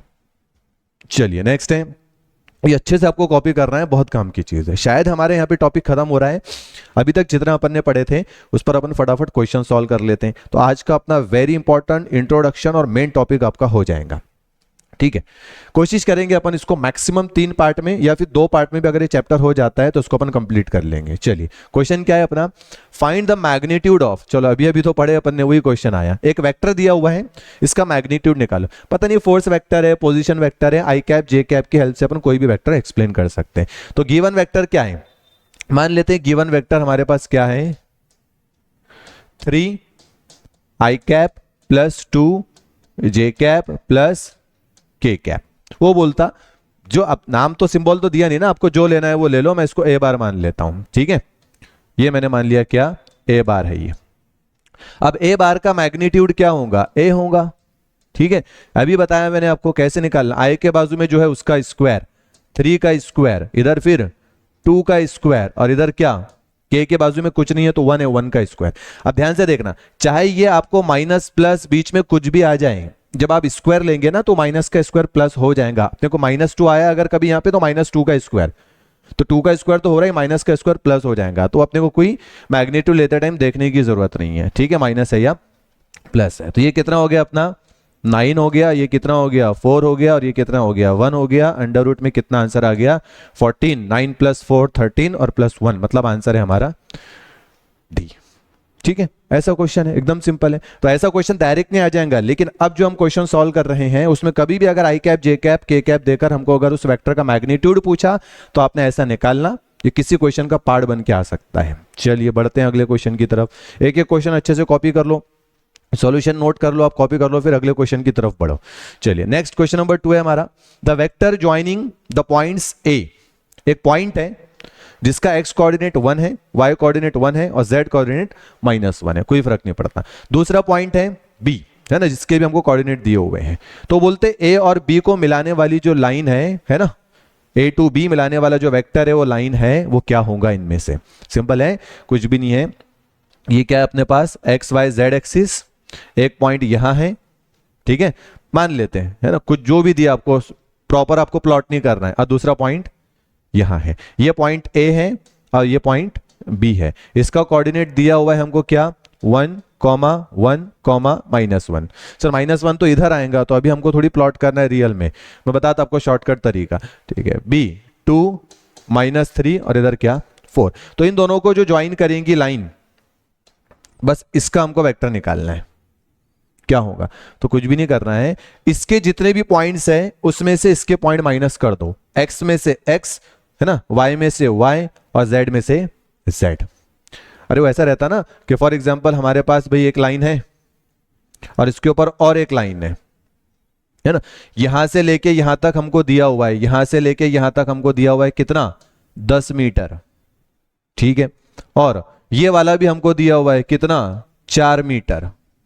तो बोलते ये वाली लेंथ कितनी होगी, तो भी ये वाली लेंथ में से ये वाली लेंथ निकाल दो, आपको ये मिल जाएगा। ऐसा करते हैं ना फाइनल माइनस इनिशियल। तो ये एक एक्सिस की बात हो रही, ऐसा जब यहां पर एट ए टाइम 3 एक्सिस पर दिया हुआ है तो हम क्या करेंगे, x की वैल्यू में से x की वैल्यू घटाएंगे, कुछ तो बचेगा, है ना। तो ये 2 में से ये 1 निकाल दो, तो क्या आया 2 -1, है ना। ये दोनों भी x की वैल्यू है, यहां पर भी आएगा आई कैप, यहां पर भी आएगा आई कैप, दोनों को हम कॉमन निकाल लेंगे, यहां पर आ जाएगा क्या आई कैप, ठीक है। चलो प्लस इस -3 में से 1 निकालो, है ना, -3 में से 1 निकालो, तो क्या आएगा यहां पर -3 -1, है ना। ये माइनस करते हुए जाना है हमको, फाइनल माइनस इनिशियल, है ना, फाइनल में ऑलरेडी -3 है, ठीक है, माइनस में क्या आ जाएगा यहाँ पर ये वाला 1 आ जाएगा, ठीक है। ये दोनों भी y एक्सिस की, इसलिए यहां पर क्या लगा देते जी कैप, फिर प्लस ऐसा ही 4 माइनस में यहां पर क्या -1, तो यहां पर क्या आ जाएगा 4 माइनस में, यहां पर ऑलरेडी माइनस है तो ये -1। ये दोनों भी किसकी वैल्यू है z एक्सिस की, तो यहां पर क्या लगा दिए k, मिल गया बेटा हमको इन दोनों का क्या रिजल्टेंट, है ना। रिजल्टेंट को अब क्या नाम दे दो r बार, एक ये वेक्टर होगा एक ये वेक्टर होगा, हमको ये वाला वेक्टर निकालना है, उसको जो आपको नाम देना है दे दो। अब इसको सॉल्व कर लो, कितना आया 2 माइनस 1, 1 1 लिखा नहीं जाता, क्या आया अपने को प्लस का आई कैप, -3 -1 -4, ठीक है, तो ये बन गया अपना क्या -4, क्या आ जाएगा ये जे कैप, 4 माइनस -1, तो ये माइनस माइनस प्लस हो जाएगा 4 + 1, ठीक है, तो 4 ये प्लस एज इट इज, 4 + 1 मतलब 5, 5 के कैप, ये मिल गया अपने को, है ना, इन दोनों पॉइंट को जोड़ने वाला वेक्टर, है ना, कहाँ है आई कैप -4 जे कैप 5, 1 -4 5, ये अपना आंसर, ठीक है। अब इसका अगर मैग्नीट्यूड बोला तो, इस क्वेश्चन में मैग्नीट्यूड पूछा नहीं गया, लेकिन बोला तो, पूछा अगर तो कैसा, √ आई के बाजू में क्या है 1, 1 का स्क्वायर लेना, जे के बाजू में क्या है -4 -4 का स्क्वायर ले लेना, ठीक है, माइनस का स्क्वायर प्लस हो जाएगा, 4 का स्क्वायर 16 हो जाएगा, 5 का स्क्वायर ले लेना, है ना 25, सारे स्क्वायर निकालने के बाद जोड़ देना, स्क्वायर रूट वगैरह पूछा तो वो भी सॉल्व कर लेना, हमको इसका रिजल्टेंट मिल जाएगा, रिजल्टेंट का मैग्नीट्यूड मिल जाएगा। चलिए अगला क्वेश्चन, हमारे पास दो वेक्टर हैं, सॉरी एक ही वेक्टर है, a bar = 3i cap + 4j cap, then find a cap. मैंने बताया था आपको, कोई भी एक सिंबल दिया हुआ है उसके ऊपर अगर कैप लगा हुआ है तो वो यूनिट वेक्टर है ना। अब ये a बार दिया हुआ है और यहां पर a कैप है, अब a कैप किसका यूनिट वेक्टर है, a बार का। यूनिट वेक्टर का काम क्या है, डायरेक्शन बताना, ठीक है, तो वो बोलते हैं वो वेक्टर निकाल कर बताओ। तो मैंने अभी आपको शुरुआत में जब यूनिट वेक्टर के बारे में पढ़ा रहा था, तो किसी भी वेक्टर का अगर आपको यूनिट वेक्टर निकालना है तो सबसे पहले उस वेक्टर को लिख दो और डिवाइड करो उस वेक्टर के मैग्नीट्यूड से, ठीक है।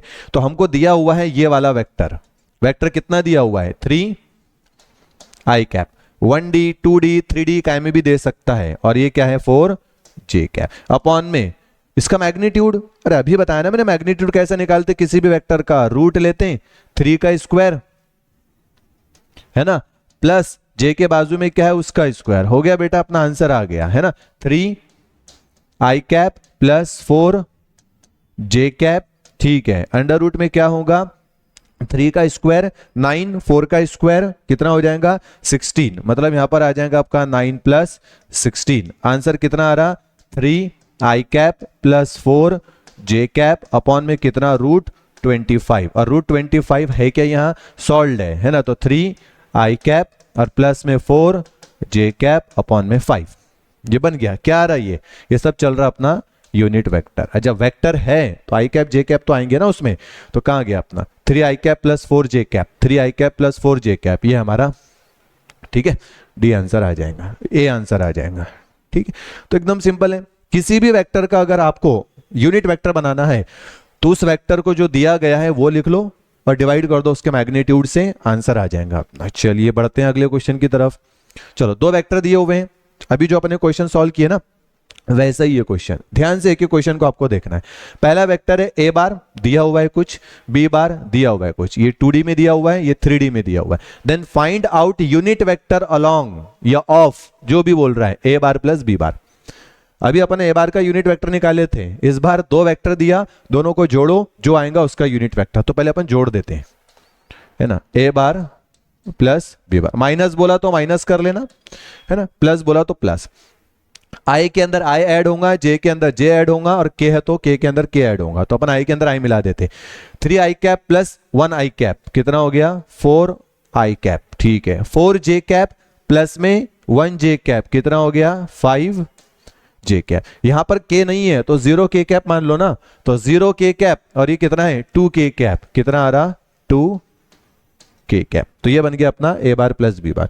बस a बार + b बार का हमको क्या पूछ रहा है यहां पर यूनिट वेक्टर, तो किसी भी वेक्टर का यूनिट वेक्टर निकालना है तो लिख दो ना, अभी सिंबल नहीं लिखते, चलो यूनिट वेक्टर, है ना, ऑफ या फिर अलोंग क्या a बार प्लस में b बार क्या होता है, जिसका भी हमको यूनिट वेक्टर निकालना है वो वेक्टर डिवाइडेड बाय उसका मैग्नीट्यूड, है ना, a बार प्लस में b बार। मैंने उस दिन बताया था ना आपको, किसी भी चीज के मैग्नीट्यूड को दो खड़ी लाइन लगा दो, पता चल जाता है कि हम मैग्नीट्यूड निकाल रहे हैं उसका, ठीक है। चलो अब क्या a बार + b बार कितना है 4i कैप + 5j कैप, मैं यहां पे सॉल्व करा देता हूं इसको, ठीक है, तो अपन वही सॉल्व कर रहे हैं, कितना है 4i कैप + 5j कैप + 2 के कैप। और अपॉन में क्या होना, उसका मैग्नीट्यूड। मैग्नीट्यूड कैसा निकालते हैं, अंडर रूट, है ना। 4 का स्क्वायर क्या हो जाएगा 16, 5 का स्क्वायर कितना हो जाएगा 25, और 2 का स्क्वायर कितना हो जाएगा 4। ठीक है, फिर ऊपर वाली टर्म एज इट इज लिख रहे हैं अपन, 4 आई कैप 5 जे कैप और प्लस में 2 के कैप। ठीक है, और इसको सॉल्व कर लो और आंसर देखो ऑप्शन में अपने ना रूट में ही आंसर है, सब 45 है, शायद ये भी 45 आ रहा है, बराबर है ना। 16 प्लस 4 कितना हो गया 20, 20 प्लस 25 कितना आ गया 45। देख लो बेटा ऐसा ऑप्शन कौन सा है। आगे सॉल्व करना नहीं है, कभी किसी क्वेश्चन में सॉल्व करने के लिए बोला तो हम करेंगे, लेकिन नहीं करना है। कितना है 452, 452 और अपॉन में 45, तो हमारा ये आंसर आ गया डी, है ना। 452 और अपॉन में रूट 45। तो ऐसा क्वेश्चन एकदम सिंपल है ना। क्वेश्चन तो बहुत इजी होने वाले हैं, कुछ क्वेश्चन के जो आपको प्रैक्टिस करना पड़ेगा। चलिए तो अच्छे से कॉपी कर लो। नेक्स्ट अपने पास क्वेश्चन है, हमारे को दो वेक्टर दिया हुआ है एडेड करके और वही दो वेक्टर सब्ट्रैक्ट करके, और यहां पर P और Q है ना। तो ऐसी की इक्वेशन दी हुई है जहां पर जो आपका थीटा है, theta is angle between P and Q। दो वेक्टर दिया, एक P बार और एक Q बार, उनका एडिशन किया, दोनों का सब्ट्रैक्शन किया। ठीक है, दोनों का आंसर बोलते सेम आ रहा है, हमको इक्वेशन बना के दी दिया। इस इक्वेशन में जो P और Q है इनके बीच का जो एंगल है वो थीटा है, तो वो थीटा क्या होगा, है ना।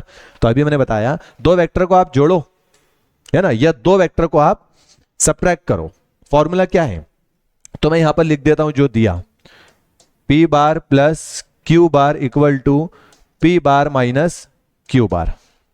ठीक है, तो देखो P प्लस Q का फॉर्मूला क्या होता है मैग्नीट्यूड का। ये वेक्टर है, इसका कुछ तो मैग्नीट्यूड होगा और उस मैग्नीट्यूड के अंदर थीटा छुपा हुआ है कॉस के अंदर। जैसा a बार प्लस b बार को r बार बताया था, r क्या होता है अंडर रूट a का स्क्वायर प्लस b का square plus 2ab cos of theta, जहां पे थीटा क्या है a और b के बीच का एंगल। बस a को हटाओ, b को हटाओ, p और q लगाओ उसकी जगह। ठीक है, और इन दोनों के बीच का एंगल उसके अंदर अंडर रूट में छुपा हुआ है। तो सबसे पहले अपन यहां लगाते हैं p का स्क्वायर प्लस q का स्क्वायर प्लस में 2pq कॉस ऑफ थीटा बराबर है ना, अंडर रूट में। ठीक है, पी स्क्वायर प्लस में माइनस क्यू का स्क्वायर भी क्या हो जाएगा क्यू स्क्वायर, माइनस का स्क्वायर प्लस हो जाता है और ये क्यू स्क्वायर। लेकिन यहां पर देखना, यहां पर माइनस यूज कर लेना, जब भी पी दो वेक्टर को माइनस करेंगे तो यहां पे माइनस, बाकी पूरा फॉर्मूला एज इट इज है। ठीक है, माइनस ऑफ 2p क्यू, ये p पॉजिटिव का और q नेगेटिव का, तो ये जो माइनस का q है ना इसको नेगेटिव बना देता,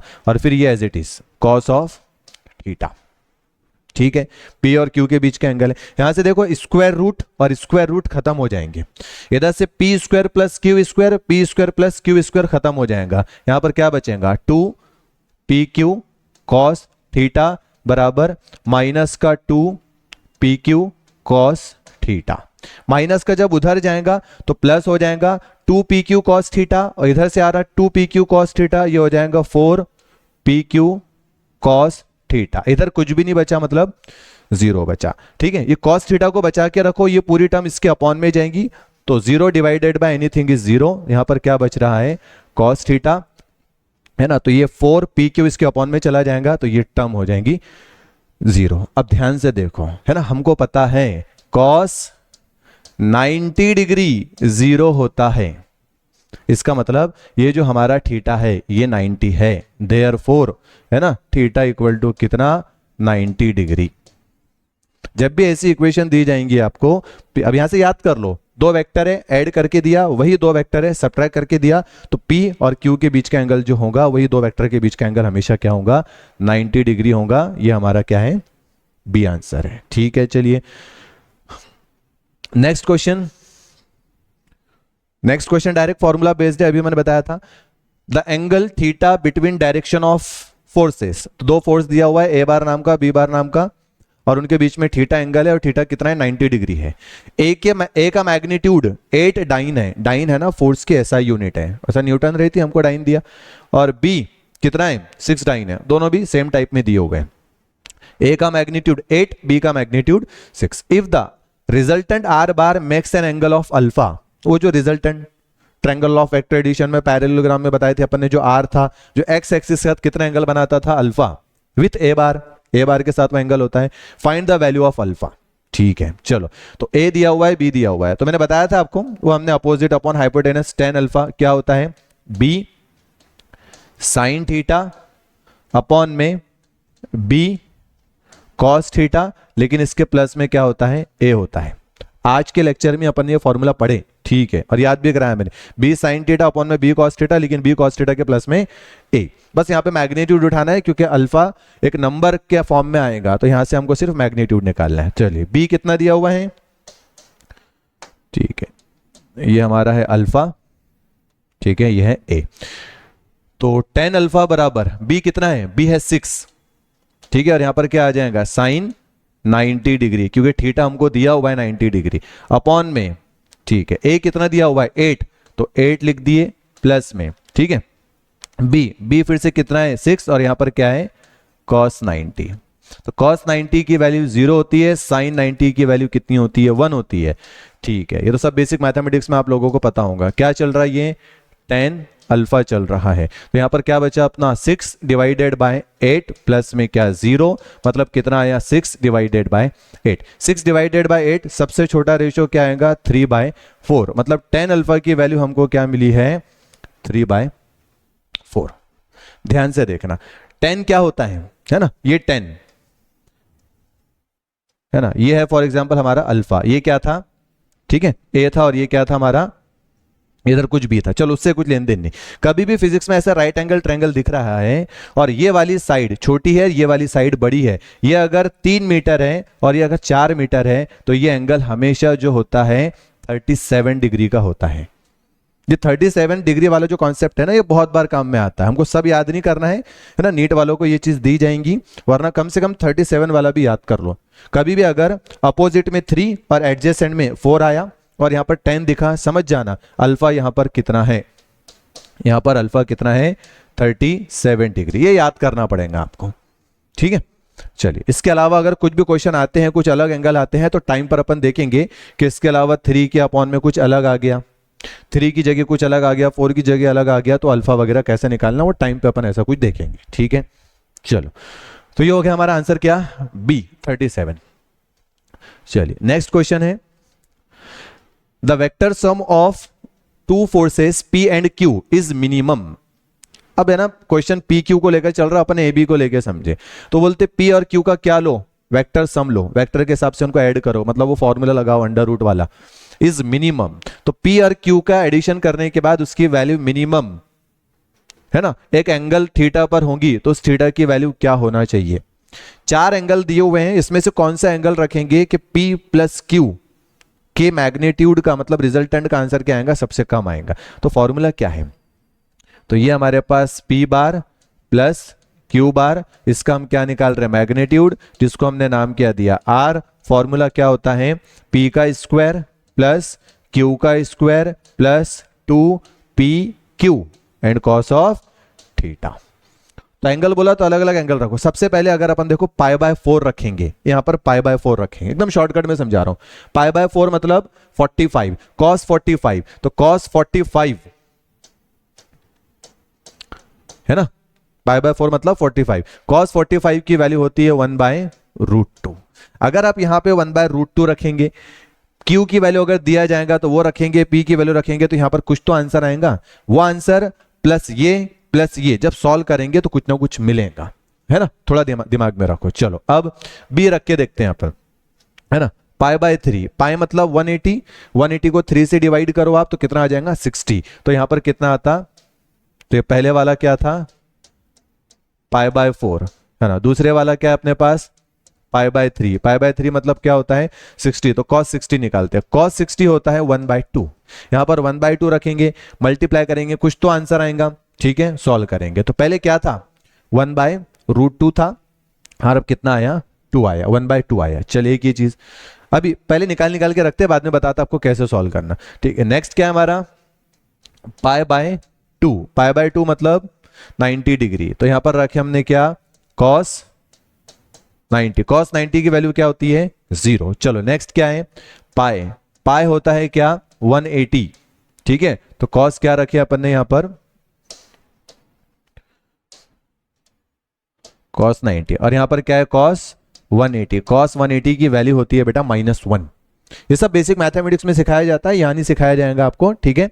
चलो तो cos 180 डिग्री बराबर कितना होता है -1। ये आपको नया लग रहा है तो आपको ये चीज याद रखना है, ठीक है, अब देखो जब हम यहां पर क्या रखेंगे, ये रखेंगे सॉल्व करेंगे, फिर ये रखेंगे सॉल्व करेंगे, जीरो रखेंगे तो ये पूरी टर्म जीरो हो जाएंगी, है ना, बस इनको ऐड करना पड़ता है। लेकिन जैसे ही यहां पर आप -1 रखेंगे, किसकी वैल्यू, कॉस थीटा की वैल्यू, जैसे ही यहां पे आप -1 रखेंगे तो ये पूरी टर्म काई की हो जाएंगी, माइनस की, मतलब यहां पर भी क्या आ जाएगा, माइनस का। फिर अगर आप P square plus Q square में से ये चीज घटा देंगे तो कम बचेगा ना। अभी तक इन तीनों एंगल पर P square plus Q square रह रहा था और उसमें ये तीनों में से जो भी वैल्यू आ रही थी वो ऐड हो रही थी, लेकिन इस बार जैसे एंगल आप पाए रखेंगे तो ये वाली टर्म निगेटिव हो जाएंगी और इतनी टर्म इसमें से घट जाएंगी।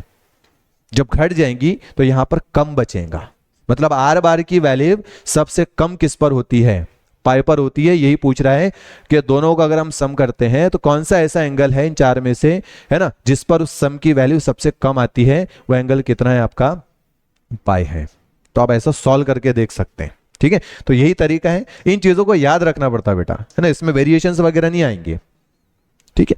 जब मैक्सिमम का क्वेश्चन आएगा तो मैक्सिमम का भी आपने सॉल्व कर लेना, देखना फॉर्मूला सबसे बड़ा किस में बचता है, कौन से एंगल पर बचता है, तो वो मैक्सिमम का फॉर्मूला होगा। तो इस तरीके से आपको सॉल्व करना है और ये चीज अब याद कर लो कि दो वेक्टर का वेक्टर सम मिनिमम होता है पाई पर। चलिए नेक्स्ट, शायद हमारा लास्ट क्वेश्चन है, ठीक है, लास्ट क्वेश्चन है हमारा ये। चलिए, two forces each numerically equal to, है ना, 10 डाइन्स, दो फोर्स है, सीजीएस यूनिट दे रहा है, दोनों की वैल्यू कितनी है, 10 dyne 10 dyne, are acting as shown in figure.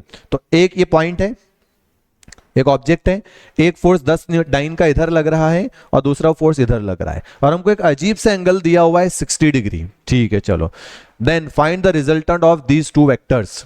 तो सिंपल है, एक वेक्टर दिया हुआ है 10, दूसरा वेक्टर दिया हुआ है 10 और दोनों के बीच का एंगल भी दिया हुआ है कितना, 60।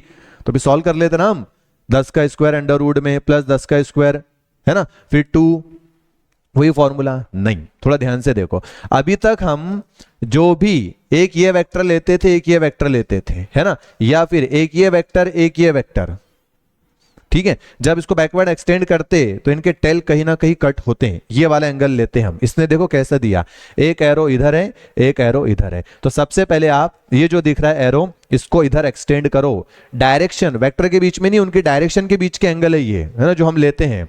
यहां पर कुछ अलग ही दिया, तो ये है ना इस फोर्स की डायरेक्शन, और ये है इस फोर्स की डायरेक्शन, हमको होना ये वाला एंगल, ये नहीं, है ना, उनके डायरेक्शन के बीच के एंगल लेते हैं हम फॉर्मूले के अंदर, जो थीटा होता है कॉस के अंदर, तो ये वाला एंगल निकालने का है, ठीक है। तो मैं क्या करता हूं यहां पर एक लाइन, तो ये 60 डिग्री नहीं है हमारे काम का एंगल, ठीक है, यहां पर एक लाइन खींचता हूं ध्यान से, ये वाला एंगल कितना होगा, ये वाला एंगल कितना होगा, 180 डिग्री, ठीक है।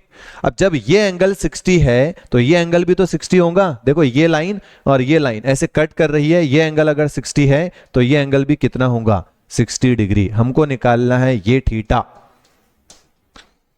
ठीक है। तो दो वेक्टर के डायरेक्शन के बीच में जो एंगल होता है वही हमारे कॉस के अंदर आता है फॉर्मूले में, अंडर रूट वाले में। तो ये 60 है तो ये भी 60, पूरा एंगल कितना है 180, 180 में से ये आप 60 माइनस कर देंगे तो ये बचेगा, मतलब हमारा ये वाला जो एंगल है वो कितना है 120 डिग्री है, कितना ये 120 डिग्री, है ना, ध्यान से अपने देखना। तो ये वाला जो एंगल है वो है अपना 1, और यही एंगल अपने को होना, तो थीटा हमारा है 120 डिग्री। आप गड़बड़ में यहां पर 60 ले लेंगे, 60 दो लाइन के बीच का एंगल है, दोनों के डायरेक्शन के बीच का एंगल नहीं है, एक की डायरेक्शन इधर है, एक की डायरेक्शन इधर है ना, ये एंगल 60 है तो ये भी 60 होगा, तो ये पूरा एंगल 180 है, 180 में से 60 घटाओ, हमको ये डायरेक्शन और ये डायरेक्शन के बीच का एंगल 120 मिल जाएगा। अब इसको सॉल्व कर लो बेटा, अब हमारा फॉर्मूला यूज कर लो, क्या था फॉर्मूला, हाँ, दो वेक्टर के रिजल्टेंट मान लेते क्या, आर अंडर रूट, पहले वेक्टर का मैग्नीट्यूड कितना है 10, तो आप 10 का स्क्वायर लो, दूसरे वेक्टर का भी मैग्नीट्यूड कितना है 10, 10 का स्क्वायर लो, प्लस 2 इंटू क्या 10 इंटू क्या 10, अरे P square Q square 2 P Q, ठीक है, और कॉस 120 डिग्री। अब यहां पर अगर आपको कॉस 90 पता है, साइन 90 पता है, ये सब पता है, कुछ नया नया आ रहा है तो आपने याद कर लेना, हो सकता है बार बार रिपीट हो। तो यहाँ पे जो ये कॉस 120 है इसकी वैल्यू होती है -1, कॉस 120 की वैल्यू कितनी होती,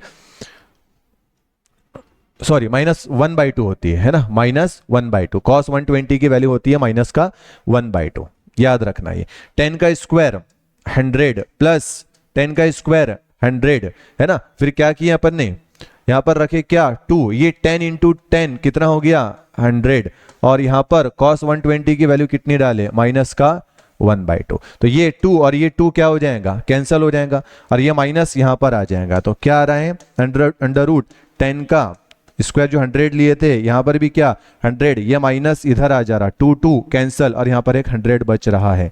ये माइनस का 100 प्लस का 100 कैंसल, अंडर रूट 100 आ रहा है, अंडर रूट 100 मतलब 10। दोनों फोर्स काय में दी हुई थी, डाइन में, तो ये भी क्या आ रहा है डाइन में आएगा। हमारा क्या आंसर है, गलती से भी अगर आपने 60 ले लिए तो हो सकता है उसके अंदर वो वाला ऑप्शन भी हो जो 60 लेने से आएगा, तो ऐसा नहीं है। डायरेक्शन के बीच में एंगल ली जाती, अगर ऑलरेडी 2 डायरेक्शन के बीच में एंगल दिया हुआ है तो वही ले लेना, वरना वहां पर सिंपल से ऐसी ज्योमेट्री अप्लाई करके आपने 2 डायरेक्शन के बीच का एंगल निकाल लेना, ठीक है, और वही अपने फॉर्मूले में रखना है, ठीक है। चलो, तो ये था अपने वेक्टर का पहला पार्ट। हो सके तो अपन सेकंड टॉपिक के अंदर, सेकंड पार्ट के अंदर ही ये पूरा कंप्लीट कर लेंगे। अगला वेरी इंपॉर्टेंट टूल जो आपके आगे के पूरे फिजिक्स में काम में आने वाला है, मैंने पहले बता दिया था, vector chapter as a mathematical tool use होता है, अभी तक के सारे कॉन्सेप्ट, और अगले पार्ट के अंदर resolution of vector and vector product, ये भी बहुत काम में आएगा। तो कोशिश करते हैं अपन इसको अगले क्वेश्चन के अंदर, अगले लेक्चर के अंदर कंप्लीट करने की, और ऐसे इंपॉर्टेंट क्वेश्चन अपन लेंगे, ठीक है। Thank you.